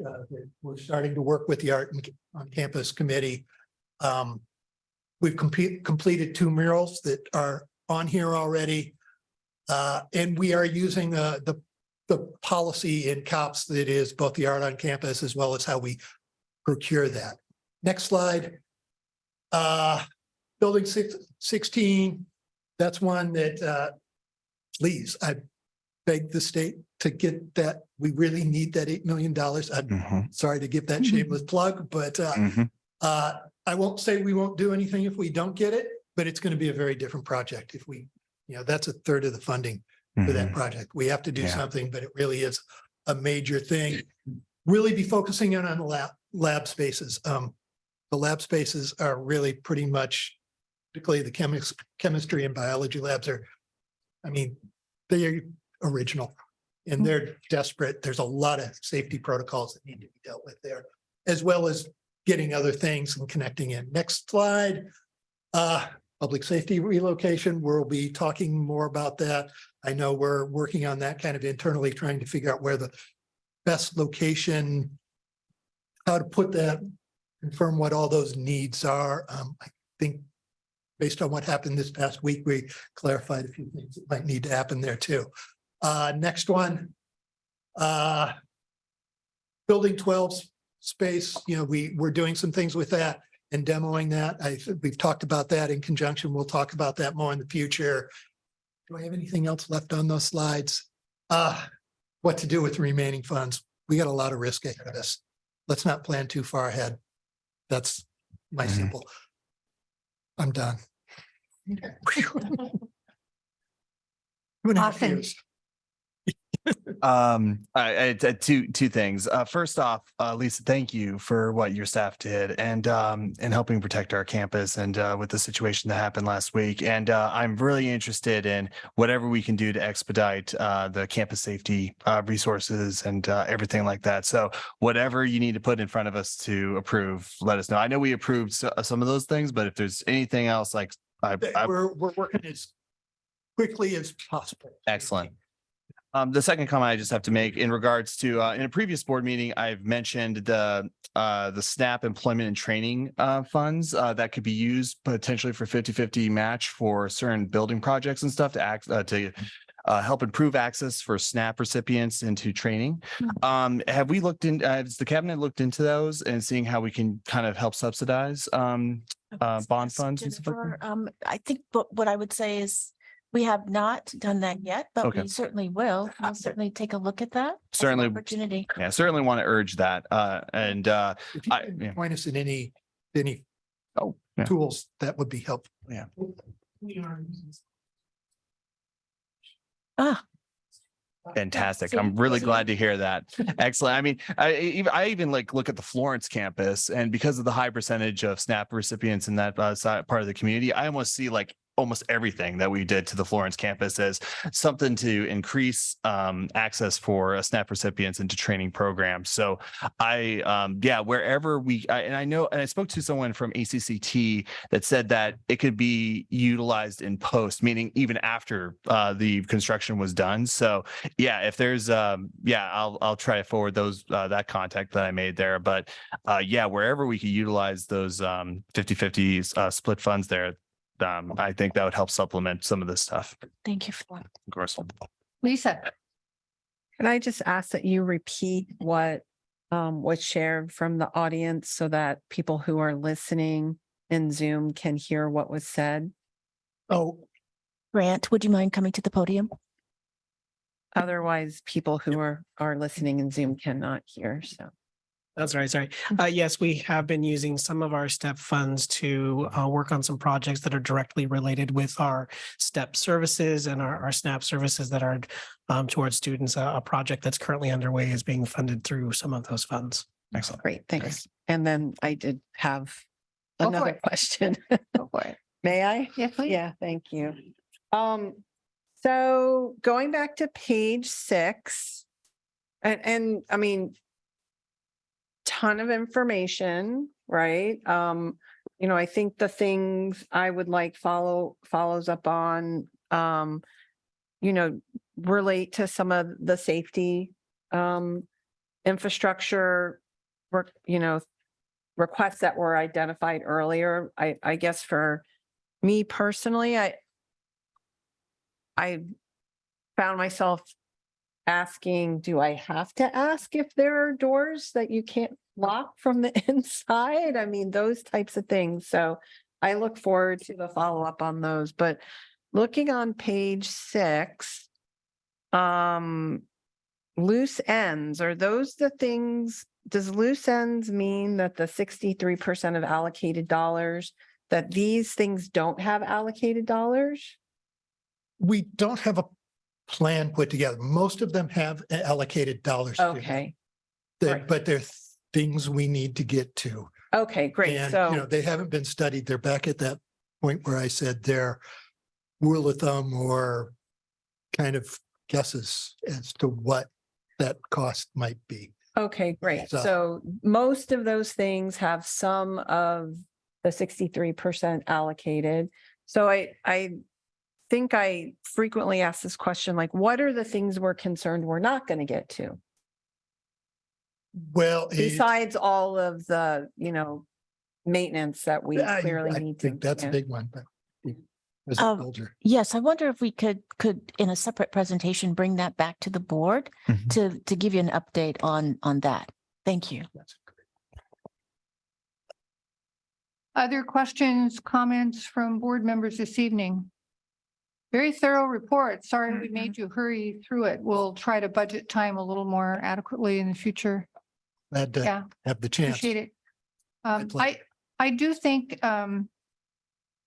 it may be time for the college to consider a report out to the community about the status of our bond. There's an election coming up and people tend to talk about things. And so if there is an opportunity for us to put some of this in narrative form, I don't think this current format would be understandable by someone who's not involved in the Lane community, but some narrative about the status of the bond and the work of our oversight committee and so forth. We've got a website where we can publish that information there. We can send it out in the form of a news release so that the community knows we're mindful of our responsibilities, our financial responsibilities. And so I would just encourage us to consider that. We'll certainly do that. Thank you. Yep. Thank you. Yeah. Is Angela trying to be heard? Oh, no, Steve is trying to be heard. Steve, you're up. Thank you. Thanks for the report, Tom. I just wanted to encourage you to maybe reach out to your counterparts at the University of Oregon. You perhaps already have. They do a 10-year capital plan that they share with their board, with our board, the board annually. And I wonder if we just might benefit from moving to a format that looks out over a 10-year horizon and starts to, for that matter, look beyond the bond, right? Which we will get to at some point. We have needs that won't be covered entirely by this bond. You're making that clear. And we have other kinds of projects that really weren't meant for the bond in the first place. But it's a couple of things that you said that made me think that is that we haven't been in the habit, as something I heard you say, of kind of keeping track of some of the big project needs, whether they're major building or space renovations or safety improvements or any number of other things. But if we keep that stuff on a list that the board sees on an annual basis and is confronted with and has to think about how to fund, it keeps those things front of mind, and it helps us sort of see how we're going to prioritize things, when things are coming due. It helps us think about when we might go out for a future bond. Anyways, the 10-year rolling at the University of Oregon, it's a capital budget plan. I could see how here it might be something combining, capital and major maintenance projects, but there are ways to format that keep that stuff front of mind for the board and senior leadership. Yeah, I think that's great. It ties into the other request of what are we not getting to with this bond? I think that would be I've been involved in those in previous positions, so that's some great ideas for it. Oh, all right. Did you have more? I just as a follow-up to that, I assume it would link with our master plan and could provide some reflection and evaluation. Because I'm also really curious about the comments that were made about our use of space, and do we need all the space, and what do we do if we're not using the space? And so based on trends in higher education and how it's changing, that is another place that I think is important that we're reflecting. Austin, you had your hand up. Oh, yeah. The deferred maintenance, that's the aggregate average of what future planning of maintenance is supposed to be, right? Or Deferred maintenance looks at this building and says that door hardware is at X number of years old. It has Y numbers of years as a typical life out of it. Got it. I will need to replace that. We've used 70% of its value. So in the next 3 years or whatever, in the next X number of years, we'll need to spend Z dollars. So it's replace it as is. Understood. It doesn't necessarily take into account that, is this the right use of this space, or does it need, or even is it the right configuration for the boardroom in today's world? Understood. Okay, gotcha. I thought it was okay. That does clear some things up for me. And Steve, I thought U of O's 10-year plan was to build 10 new buildings. Just kidding. Just kidding. I'm kidding. I'm kidding. Only 10. I'm just kidding. So just checking to see if any other board members have observations or questions. I'm not seeing any, so thank you very much for this report tonight. Look forward to next steps. Okay, moving to our last discussion. Oh, I'm sorry. Did you have something for me? A question? Any questions? I didn't hear any. I didn't see any. So thank you very much for being willing to be here in case. Yeah, really appreciate Thank it, you so Lisa. much. Good night.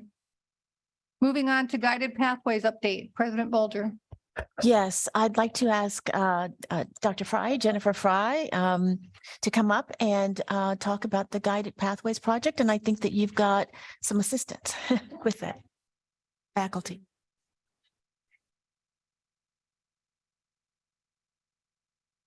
Well, we'll be adjusting the microphone, as you can tell. So, good evening. I'm Dr. Jennifer Fry. I'm the Associate Vice President for the School of Arts and Sciences and Guided Pathways. And the team here tonight with me includes Mike Sims, who is the Project Coordinator in Guided Pathways and School of Arts and Sciences, and Dr. Edgar Rosas Alcusera, who is a part-time faculty in biology and is also our faculty coordinator in Guided Pathways. And so I wanted to say thank you and good evening to the Board of Education, to Dr. Bolger, Dr. Tinkham. Thanks for the opportunity to present tonight on Guided Pathways and share an update of where we're at. Tonight, we wanted to briefly review the 4 pillars of the model and then share some of the shifts that occur in the institution as we work through this framework, and also focus specifically on the development of academic plans or pathways for students. If you can go ahead. So Guided Pathways is being applied at community colleges across the country and throughout Oregon. And it's a framework for institutional transformational change for the purpose of improving the student experience, closing equity gaps, and through those processes, increasing student success. It's a long-term whole college change process where the framework is used as a guide for colleges to then design and implement student-centric systems and structures. Next slide. The Guided Pathways framework is aligned with our presidential priorities. So this framework is really roots our work in becoming a student-centered culture or a student-ready college. And we'll describe a little bit more about that in a minute. Institutional changes are designed with equity incorporated to decrease equity gaps. And this results then in increased total enrollment through greater student retention, persistence, and completion. And as more students persist, they take more classes, and that improves our institutional fiscal sustainability. So how does this happen? We'll go to the next slide. And I'm going to turn it over to Mike to just review the 4 pillars of Guided Pathways. These are what we call the 4 pillars of Guided Pathways, and it's the overall framework that Jennifer was referring to that guides the work. And for those of you who were at the presentation last year, you might recognize these 4 pillars, and I'll just go ahead and read them for you. Clarify the path, help students get on a path, help students stay on their path, and ensure students are learning. And they might sound simple on the surface, but each of those pillars involves intersecting systems and processes that enable that to happen.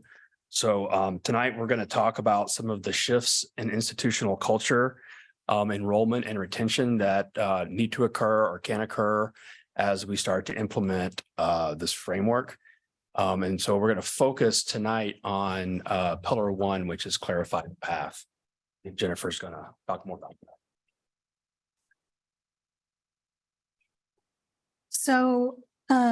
So people often wonder, what are the changes that happen when you're implementing Guided Pathways? So this and the next 2 slides list some of the institutional shifts that occur as we work through this framework. This set are associated with institutional culture. I already mentioned the concept of becoming a student-ready college. So that means identifying who our students are, what they need, and then delivering equitable systems which create the best opportunity for them to succeed. In this model, equity is designed into the systems rather than being something that's applied in pockets or applied to existing systems. So the model is based in research, and to be effective, we want to apply those evidence-based practices in an integrated method applied at scale. So rather than having just pockets of change, it's institutionalized or systematized change. To do that, we need to really work across areas of the college, get out of silos and work in cross-functional teams. And as far as thinking about our programs, we shift the way we think about them into career communities rather than thinking about a distinction between career programs or transfer programs. We think about it within a content or a concept area, and career and transfer may be more integrated in that area. Next one. So when we think about how students are enrolling and getting started, clarifying and getting on their path, here are some of the items that might shift there. So rather than being presented with a list of individual courses in kind of an a la carte style, we organize academic plans, which show students how to reach their goals. Mike and Edgar will talk a little bit more about default academic plans in a minute. The college moves from a system where students may find skill and planning support to systematized processes that are equitably designed to provide that kind of skill development, academic and financial planning to students as they are moving through their processes. We move from placement testing that's really focused on testing and is more transactional to a supported process for students to find their starting point. There still may be testing involved, but it's the system and the structure and the context around it that is shifted and hopefully more relational. And then instead of thinking about gateway courses, where do we set up points that students either succeed or don't? How do we facilitate their success at the program level or the college level? And this may involve transitioning from prerequisite sequences to co-requisite support that allows students to enter the college level courses more quickly and be successful at that level. Next. Staying on the path is critical to increasing retention. So work here is actually currently underway related to holistic student supports to design and provide students what they need, again, in equitable, systemic processes, rather than having them find it because they came across it or somebody was individually referred. When we think about how students plan their course taking, we want to move from a term by term schedule or planning where students are just looking at one term at a time to having a full plan across the span of their academic program. And then similarly, that also allows us to then, instead of having term by term schedules, move to a year-long schedule. This would be based on default academic plans, which again, we'll get into more detail in a moment about those. But those lay out a default plan that students can follow to get to their goal.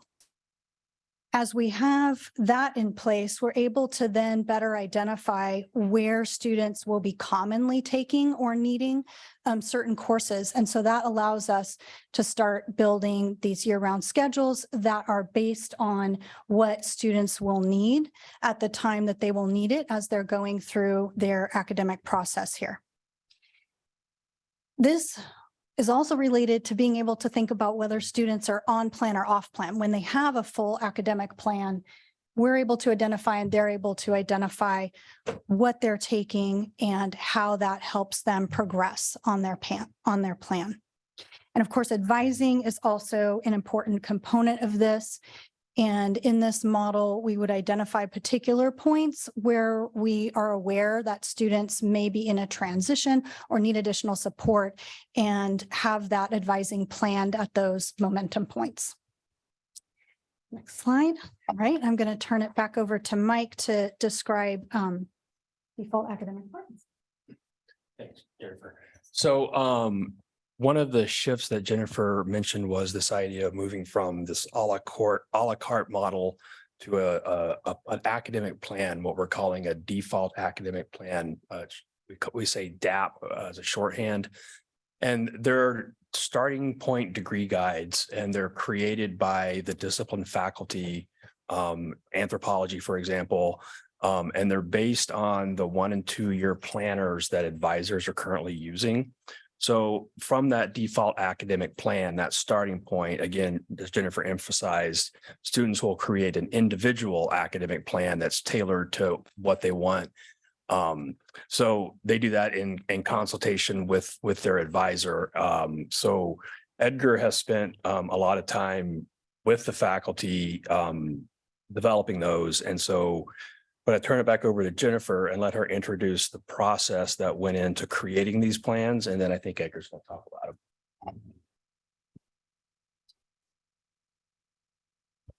So this process started back actually before May of 2019, when an open call to all employees was put out to form a team to design a process for mapping programs or building these academic plans.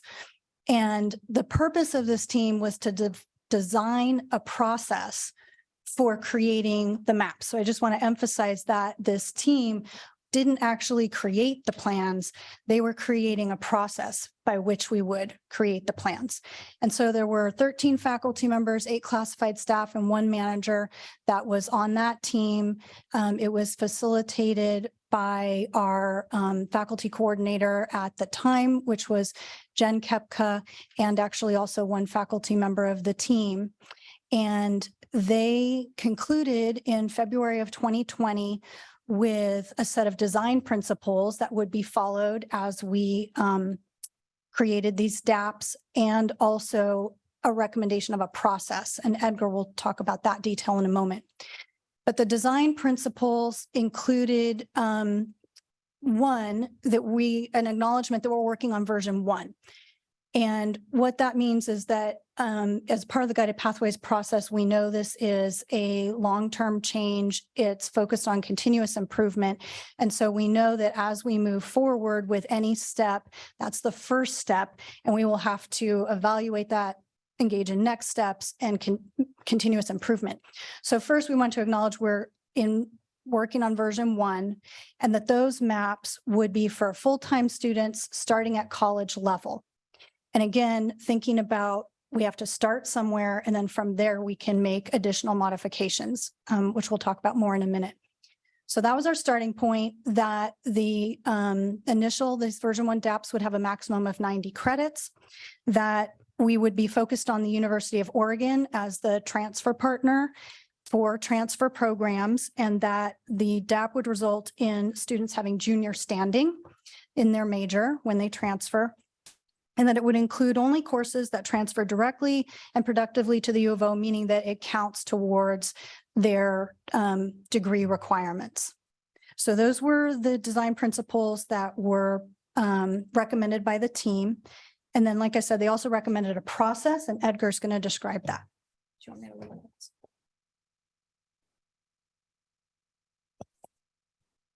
Thank you, Jennifer.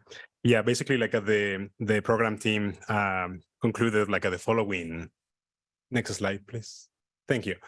The program team basically recommended the following multiple step process, where basically it's a really collaborative project. And you can see there the multiple individuals that are participating. So one of those recommendations from the program map process was that those default academic plans will be created by discipline faculty in some particular field of study. For example, anthropology, it was like a transfer program, or a AAS program, a 2-year program. But in addition, and also that makes sure like we are involving as many faculty as possible for that particular field of study, and in collaboration. And here we have like a long list. with area advisors, curriculum staff, degree evaluators. So they will take a chance to take a look at those default academic plans and make any recommendations that they think they will be valuable. And all of this feedback will be back to the faculty from that field of study for them to take a look at that feedback and make any adjustments or changes for that particular default academic plan. Once those default academic plans have been approved by faculty, so they will be published and they will be in use for students, but also for academic advisors. So basically, that is the process that we are following during this collaborative work. The next slide, please. And here we have some results from this process. So the formal process started in fall 2021. And so far we have 82% of transfer field of studies and also 79% of CTE programs. And here I am referring CTE programs could be 1 year or 2 year programs. And those are the ones that haven't completed or they haven't initiated. And that means they are on a particular step in the process. For those DAPs that haven't completed, those are for 16 transfer fields of study and 9 CTE programs. And these are already available for students and also for academic advisors, because as Jennifer commented, the idea is students take a look at those and get with the academic advisors so they can basically conclude with an individualized academic plan based on their needs.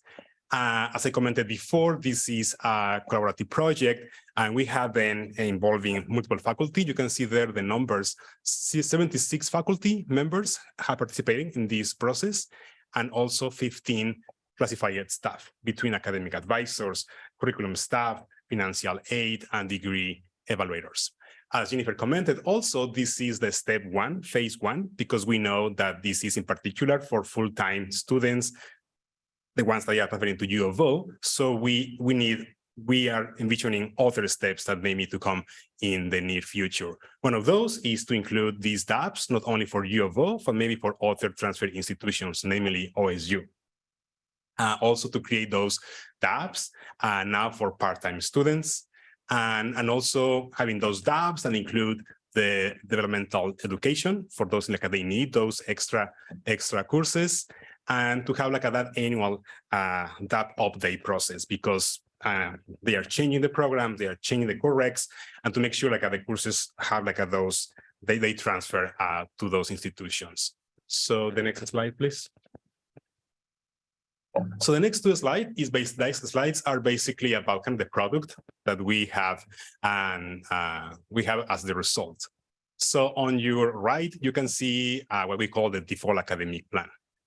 All of this is about the path, right? About the students to make sure they know what is the path that they need to follow. And we have that information in some way in the website about those courses that are required, but it was not as clear as it could be. So after this process, now students can take a look at that default academic plan, and they can see exactly what they need to take in order to transfer for your institution. In addition, they know, or they can see those courses when they are offered, those courses, they are recommended for faculty when they're supposed to be taken. And also, in addition, faculty have made, in some cases, recommendations for elective courses, the ones that they think are more beneficial for those students. In addition, we tried as much as possible to include writing and math courses during the first year, because that's a best practice that is recommended, because that support that momentum for the students to complete and to keep staying in the path. So the next slide, please. This second slide is about a 2-year program, criminal justice, AAS program. On your right is the actual default academic plan. On the left is the information that is available on the website. And I feel here is a really more drastic about to see you as a student. If you imagine you as a student looking at the website and you just see the list of classes, how overwhelming that could be for you as a student, right? Instead of having those courses, but now in a clear and transparent plan.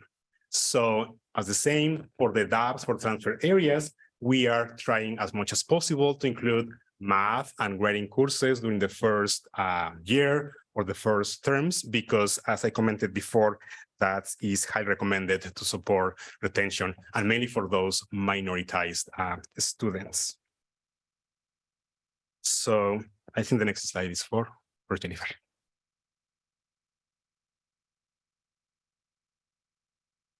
All right, so we just provided, oh yeah, thank you. Provided some links for you here. If you would like to see the academic plans that have been completed, that's the first link where you can see the ones that have been fully through all of the steps in that process. We also have a link for our timely information promoting student success. I know you've seen those periodically, the data sheets. And then we also have some early momentum dashboards that show data related to particular metrics that have been identified as important in the guided pathways model. And that's it. So questions? I have Mike and then Lisa. Thank you for the presentation.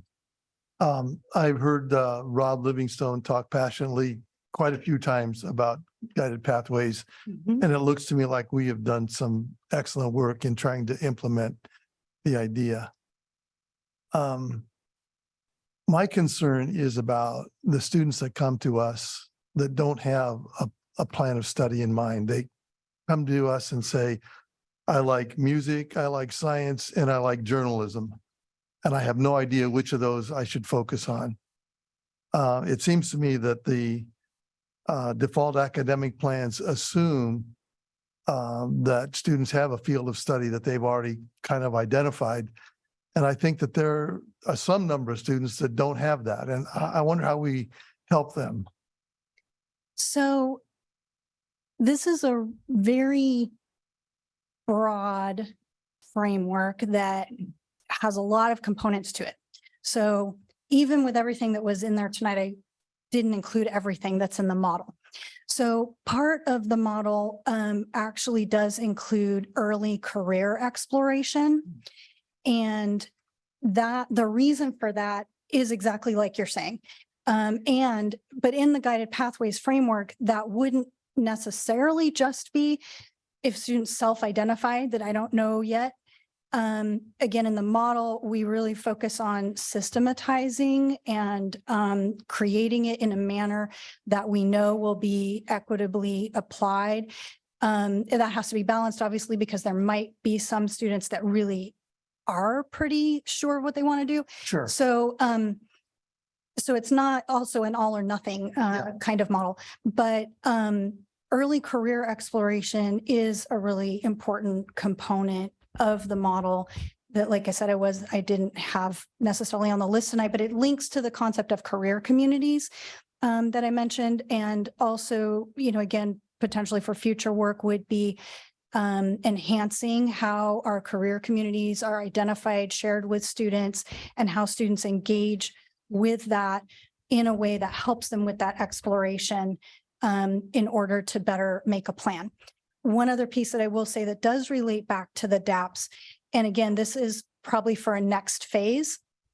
As we get through the first phase, then when we have all of the DAPS in a particular career community area, like say all the science DAPS, then we can have a broader conversation with faculty, advisors, curriculum, again, staff in various areas about how those plans look with each other. And are there courses that would be a basis for a STEM field that could go in, say, the first term, the second term, that provide some of that exploration and information about what it's like to be in the sciences, and yet still have the flexibility that students can then branch into a specific area and they haven't they've taken courses that were still useful on their plan. So, but that is a few steps down the line, I think. This is an impressive implementation of the concept. And I appreciate that there are parts of it that you didn't have time to talk about tonight. I just don't want to forget about those students that don't come in with much of an idea. In fact, they might have 4 ideas that are quite different one from another. Right. Thanks. Lisa? Thank you. It's really interesting to hear about the DAPS. I mean, I work at a university, we have a similar approach, but we have a different name for it. Right. And so I've found them incredibly useful, and it's great to hear about it within a larger organization. I'm curious what happens when a student gets off plan. Yeah, so I think one of the things that's important about being able to have a plan, right, in the first place is to be able to see, are you off plan or not on plan? And it doesn't mean students can't go off plan, right? There might be some reason that they decide they're going to do something different. They're going to change something. They want to take another class, even though they might know that that doesn't, transfer as well or something like that. So being able to see that is the first step. And then the next step is having somebody talk with them about that.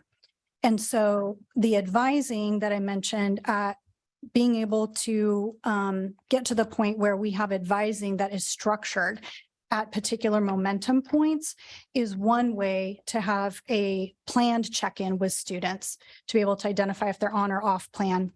But also as we build our system, I know we've had presentations on EAB, and as that system becomes more robust, advisors will be able to see what is in students' plan and what they're taking. And if they're off plan, be able to make proactive contact with them. Great, thank you. Can I ask a follow-up? Sure. I guess one of the things I'm concerned about is, if things are so defined, is it going to occur that a student, if they miss a course in the sequence, that they will have to wait a year before that is offered again? And what is the impact on students of something like that? So, so that is something we will have to watch as we build this, because as I mentioned, it's going to take multiple steps to really get to the level of organization around knowing kind of where we have a volume of students that need certain classes. But yes, or maybe I should say, no, I'm not sure which way, but there's not an expectation that all students are taking things in lockstep. And so I'm sure that we will continue to have a variety of courses offered at different times and sequences staggered, which we do now as well. It may be that the volume of those shifts, right, where we know, okay, we do know that we have more doing it at this timeline and fewer at another. So we might have, one section instead of 2 or, something like that. But again, that will take, that's going to take some time of tracking and adjustments. Okay, thank you. We don't want to create a situation. The point of this, I'll just say one more thing. The point of this is we're looking to facilitate how students progress and get through. So do not want to create a circumstance where somebody has to wait for a year. I mean, that's not the point. Angela. Okay. Thank you. I was really stoked when I was reading through this in advance, and I really appreciate the presentation. I'm somebody who went into college without any idea of what I wanted to do. Ended up graduating some 10 years later with a double major in math and political science and 175 credits under my belt. So it would have really helped me if I'd had a little bit more guidance in the process, not just in how long it took, but also in how many student loans I have to pay back. So just sort of from a personal perspective, I really appreciate this. It looks great, and I'm super happy about this work. Thank you. Thank you. Steve, did you have your hand up? No? Okay. Other questions, comments from board members? Awesome report. Yeah. Austin, did Just, you? I just wanted to say thank you, Jennifer, Mike, Edgar. Thank you so much. And all academic advisors who help our students through these and navigating with these maps and so forth. So thank you. Yeah, you're welcome. Really, really helpful report. This is an amazing accomplishment to have this many depths already under your belt. Wow. Way to go. Yeah, I thank think this you. is so cool. It is a Thank very you. time-intensive process, and it's a very people-involved process, as you can probably tell. That's what I was sitting But- here imagining. There Mhm. must have been dozens and dozens and dozens of faculty and staff involved in creating each one of these. So Mhm. thanks to all of them too. Zoom is my best friend. Because people Zoom me. Wow. So now we are in person, I can do those. Thank you very much. Thank you for making time to be with us tonight. Thank you. Thanks. Yeah. We have reached the report section of our agenda. Is there a representative from student government available? They're on Zoom. There he is. Can everyone hear me? Thank you. You have the Okay. floor. Perfect. Good evening, Board of Education and President Belcher. On behalf of the Lane SGA, I have prepared a brief report entailing the work we've done in February and our plans for March. To start, I would like to address the shelter in place that occurred last week due to the potential threat of an armed person on campus. We have spoken to numerous students and staff who were present on campus during this incident, and we would like to commend public safety, faculty, and the students for their bravery and swift action when the threat was issued. We also understand that the resulting incident may have been an extremely stressful or even traumatic for some of our students. As a result, the Vice President, Amaya, and I will be hosting an open forum tomorrow to give students a space to discuss the event and how it may have affected them. We will be holding the forum in the auditorium in Building 19, room 226, and will provide donuts and coffee for those who wish to attend in person. We hope that this open forum will give students a safe space to share their concerns and help us move forward from this troubling incident. Students, faculty, and staff are welcome to attend either in Zoom or in person. In lighter news, our weekly Warm Up Your Week event has been very successful and has allowed us to connect with our student body on a more meaningful level. We continue to serve a variety of foods every Monday from 11:30 a.m. to 2 p.m. Due to its successes and the benefits for our student body, we are exploring potentially hosting this more than once a week to combat food insecurity that students face on campus. Furthermore, on our student engagement opportunities, we have decided on our major spring event. After much discussion and consideration, we have decided to host a spring ball, where students are encouraged to dress up and enjoy an evening filled with delicious food, music, and dancing. This is currently being drafted up as we deal with the final logistics of hosting such an event, but we hope to make this a reality for our student body. Our relationships with our external organizations are also strengthening further.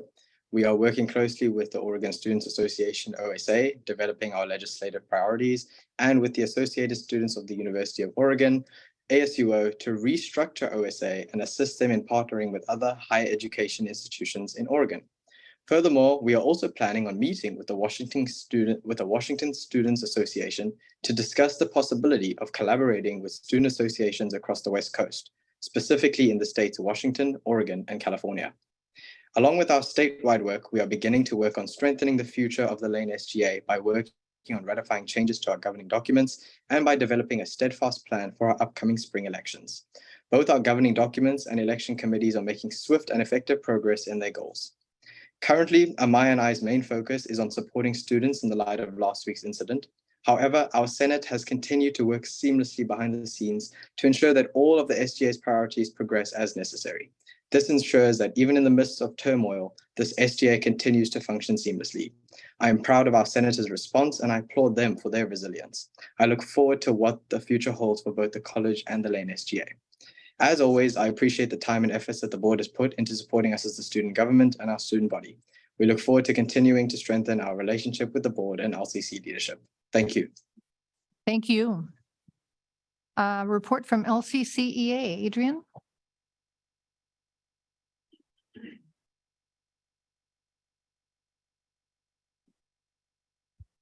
Good evening. I have a few updates for you this night. First, we would like to cordially invite all of you to a welcome reception for Vice President Shelley Tinkham. That is going to be held next Monday at 3:30 p.m. in the Longhouse, and we'll be serving refreshments. So we hope you can join us in person for that event.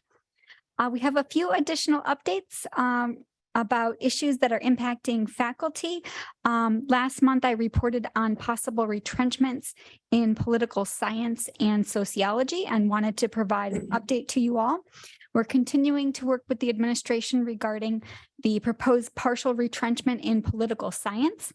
One of the concerns that we hope to resolve is ambiguity around the amount of time that the affected faculty member will be assigned to a very different role in coordinating cooperative education for a portion of her job. Without more definitive information and planning, it would be untenable for any faculty member to have a position without clear information about what her assignment will be in advance. So we're hopeful and look forward to collaborating with administration to resolve that issue. Regarding sociology, one faculty member has received her official notice that she has now been partially retrenched twice, once last year and the remaining portion of her sociology assignment this year, and will be transferred and will no longer have any assignments in sociology. We are disappointed that we were unable to reach an agreement on an alternative plan with the administration. One faculty member was willing to take a voluntary unpaid leave in order to allow the least senior faculty member the opportunity to teach a small portion of her assignment in sociology, which is important for the long-term stability of the program.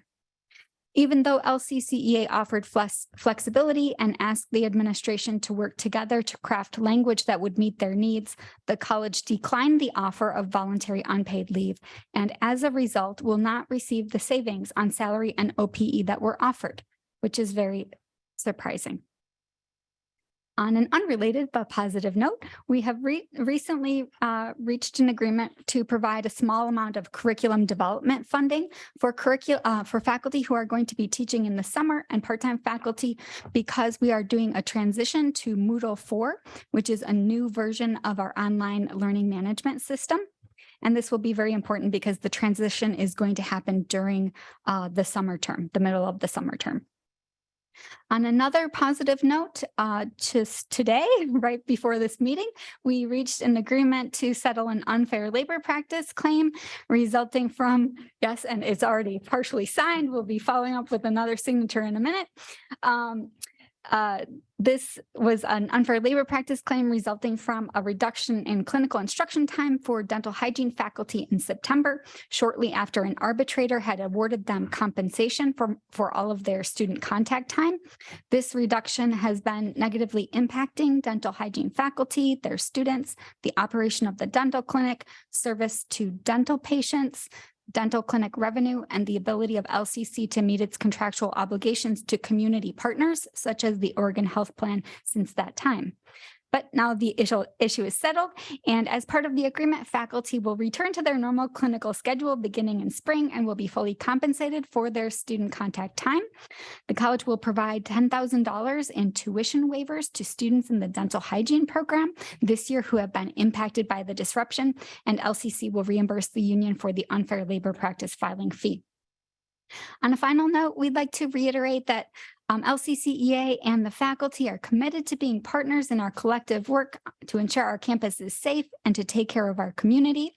We have a long-standing collaborative approach between the administration and the unions, who together collectively rise to the occasion and embrace our common goals with compassion, warmth, and cooperation at a time of crisis. And we hope the college and board leadership will again welcome and encourage that type of orientation to problem solving, where we can jointly center the common good. Thank you. Thank you. A report from LCCEF. Frankie, are you there? I think I see you. Yep. Hi, I'm here. Thank you, Rosie. I'll go ahead and start. The LCCEF Executive Council would like to thank all of the public safety teams for running to danger instead of running away. While we and they all know the responsibilities, the job it is, so nice for them to show up for all of us. Public safety on a daily basis comes into work, knowing that they may come against violent people with minimal protection. We tend to take them for granted while we are here, but Wednesday, they showed us that not only do they care about each and every one of us, but they are very well trained and not afraid to do what is needed to protect us. Our public safety first responders face incredible challenges to keep the college community safe. This past week, it has been especially true as public safety officers continue to uphold their oath to protect and serve during what was a report of an armed person on campus. We have to remember that these are the people who come to this campus no matter what the conditions are to keep students, employees, and property safe and secure. We'd also like to thank the surrounding law enforcement agencies that came to our campus to protect us. Your actions that day are appreciated. On Thursday, while most of the campus community stayed home processing what had taken place there were 5 departments that were operating: public safety, parts of FMP, custodial services, the online student hub, and the mental health and wellness center. I would like to thank each of them for their willingness to come to work and to be there for the students. Through all of this, after speaking to many people on this campus, I was given examples of how not all of us were prepared. I can honestly say, with the exception of a testing of a fire alarm that was not announced, I have not participated in any drills on this campus. We're a public entity that has the community's expectation that we will keep our students safe in an emergency situation. I think it would be beneficial to have an active shooter training with drills on all of our campuses. Each department should be able to tell what type of emergency we are having and know if we need to evacuate or where the best and safest places to hide for students and the different employees. We are worried about this. If we are worried about disrupting classes, then these training sessions could be held during our in-service days. Of course, this is just an idea, but I hope that all of you will make our campus preparedness a priority going forward. Thank you. Thank you, Frankie. And thank you to all those employees who were there. Information reports, board members. Do you have questions about any one of the several information reports provided to you in your packet this month?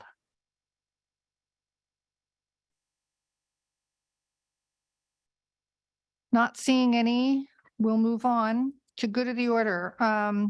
Any reports from board members? Austin? In regards to OCCA, obviously on the 8th and 9th, we'll be going up to Salem for our legislative capital days there.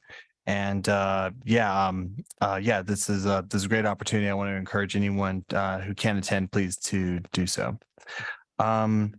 Additionally, I mentioned before with presentations for us to consider having the Small Business Development Center. I know we have a queue of different presentations and stuff. I just wanted to make sure that was just mentioned again. And I also, just as a board member, I've attended several events held by our students that I'm really amazed by the artistic abilities of our students. The concerts I've been to have been amazing, and there's several concerts coming up. I just want to highlight on the 9th and 10th Lane choir concerts, acting showcase on the 14th, Lane Symphonic Band on the 16th, and Lane Jazz Ensemble on the 17th. And again, every time I go to one of these events, absolutely amazed by the talent of our students and the amazing skill of our faculty in these programs. So I just wanted to highlight that experience. Cool. Thank you for doing that. Are there any other reports or questions for the good of the order from members of the board? Lisa. Comment? And it says board questions and comments. Yeah, go for it. Go for it. So I have 2 actually. I just also wanted to recognize the impact of last week's events. Having been through an active shooter experience myself personally, with a 2nd grade class, I understand the trauma that it imparts. And I know there's still a lot of healing to happen. This was a number of years ago, and I still can feel the energy that comes up in my body when I think about it or talk about it. And I would just like to thank the way that the community responded, both during and after. But also let people know that I personally, as a board member, I can't speak for everybody here, but I personally, as a board member, am committed to making sure this is a safe place for students to learn, for people to work. And I have had conversations with Dr. Bolger, and I do believe that there will be exploration, evaluation, and investigation conducted. And so we want this to be a safe place for everybody. And then the second thing I wanted to reference was the comments from the student who provided public comment earlier. I did notice on one of the things that she identified was active engagement between the board and students. And I think this is something that we have explored in the past. And I think the pandemic certainly was an obstacle to many things, but I would love for us to explore what that might look like. I don't know if that means inviting board members who are able to come to specific student forums, or where we have opportunities specifically for the board to have active engagement. So that's just something I wanted to identify. Being on campus during the week and just wandering around, you know, some of the highlights of my day sometimes are the students and the employees at the college that I stumble upon and have the opportunity to just talk to. And I think sometimes people don't realize I'm a board member when I'm having conversations with them, and that's delightful. And I appreciate those interactions. But I would love to have more active engagement, and wanted to thank that person for coming tonight and speaking with us. Steve? Yeah, I also just wanted to comment on the on what happened last week and some of the discussion and commentary and opinions we heard tonight. So my understanding is that Stephanie Bolger is working with staff to produce a thorough report that focuses on what happened, and that's important. I think we all seem to agree that that's a necessary step, but not sufficient, right? We've heard numerous opinions on what we might do to make the situation safer going forward, with locked doors from the inside, and a whole bunch of suggestions.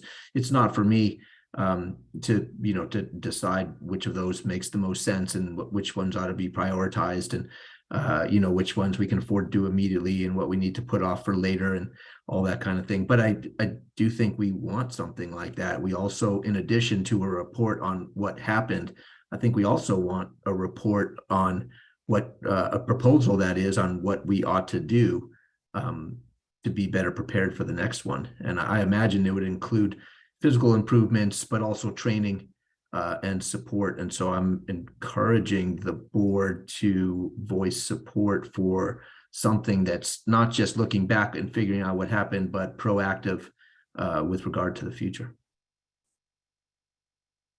Thank you, Steve. Any other questions or comments from board members? Oh, just that we make sure that the board members who are on Zoom, they get a copy of this from Rebecca, and maybe we can even forward this to the student government as well. So yeah. Very good. Future meeting dates and agenda items are identified in your packet. And there being no further business for the board, we're adjourned.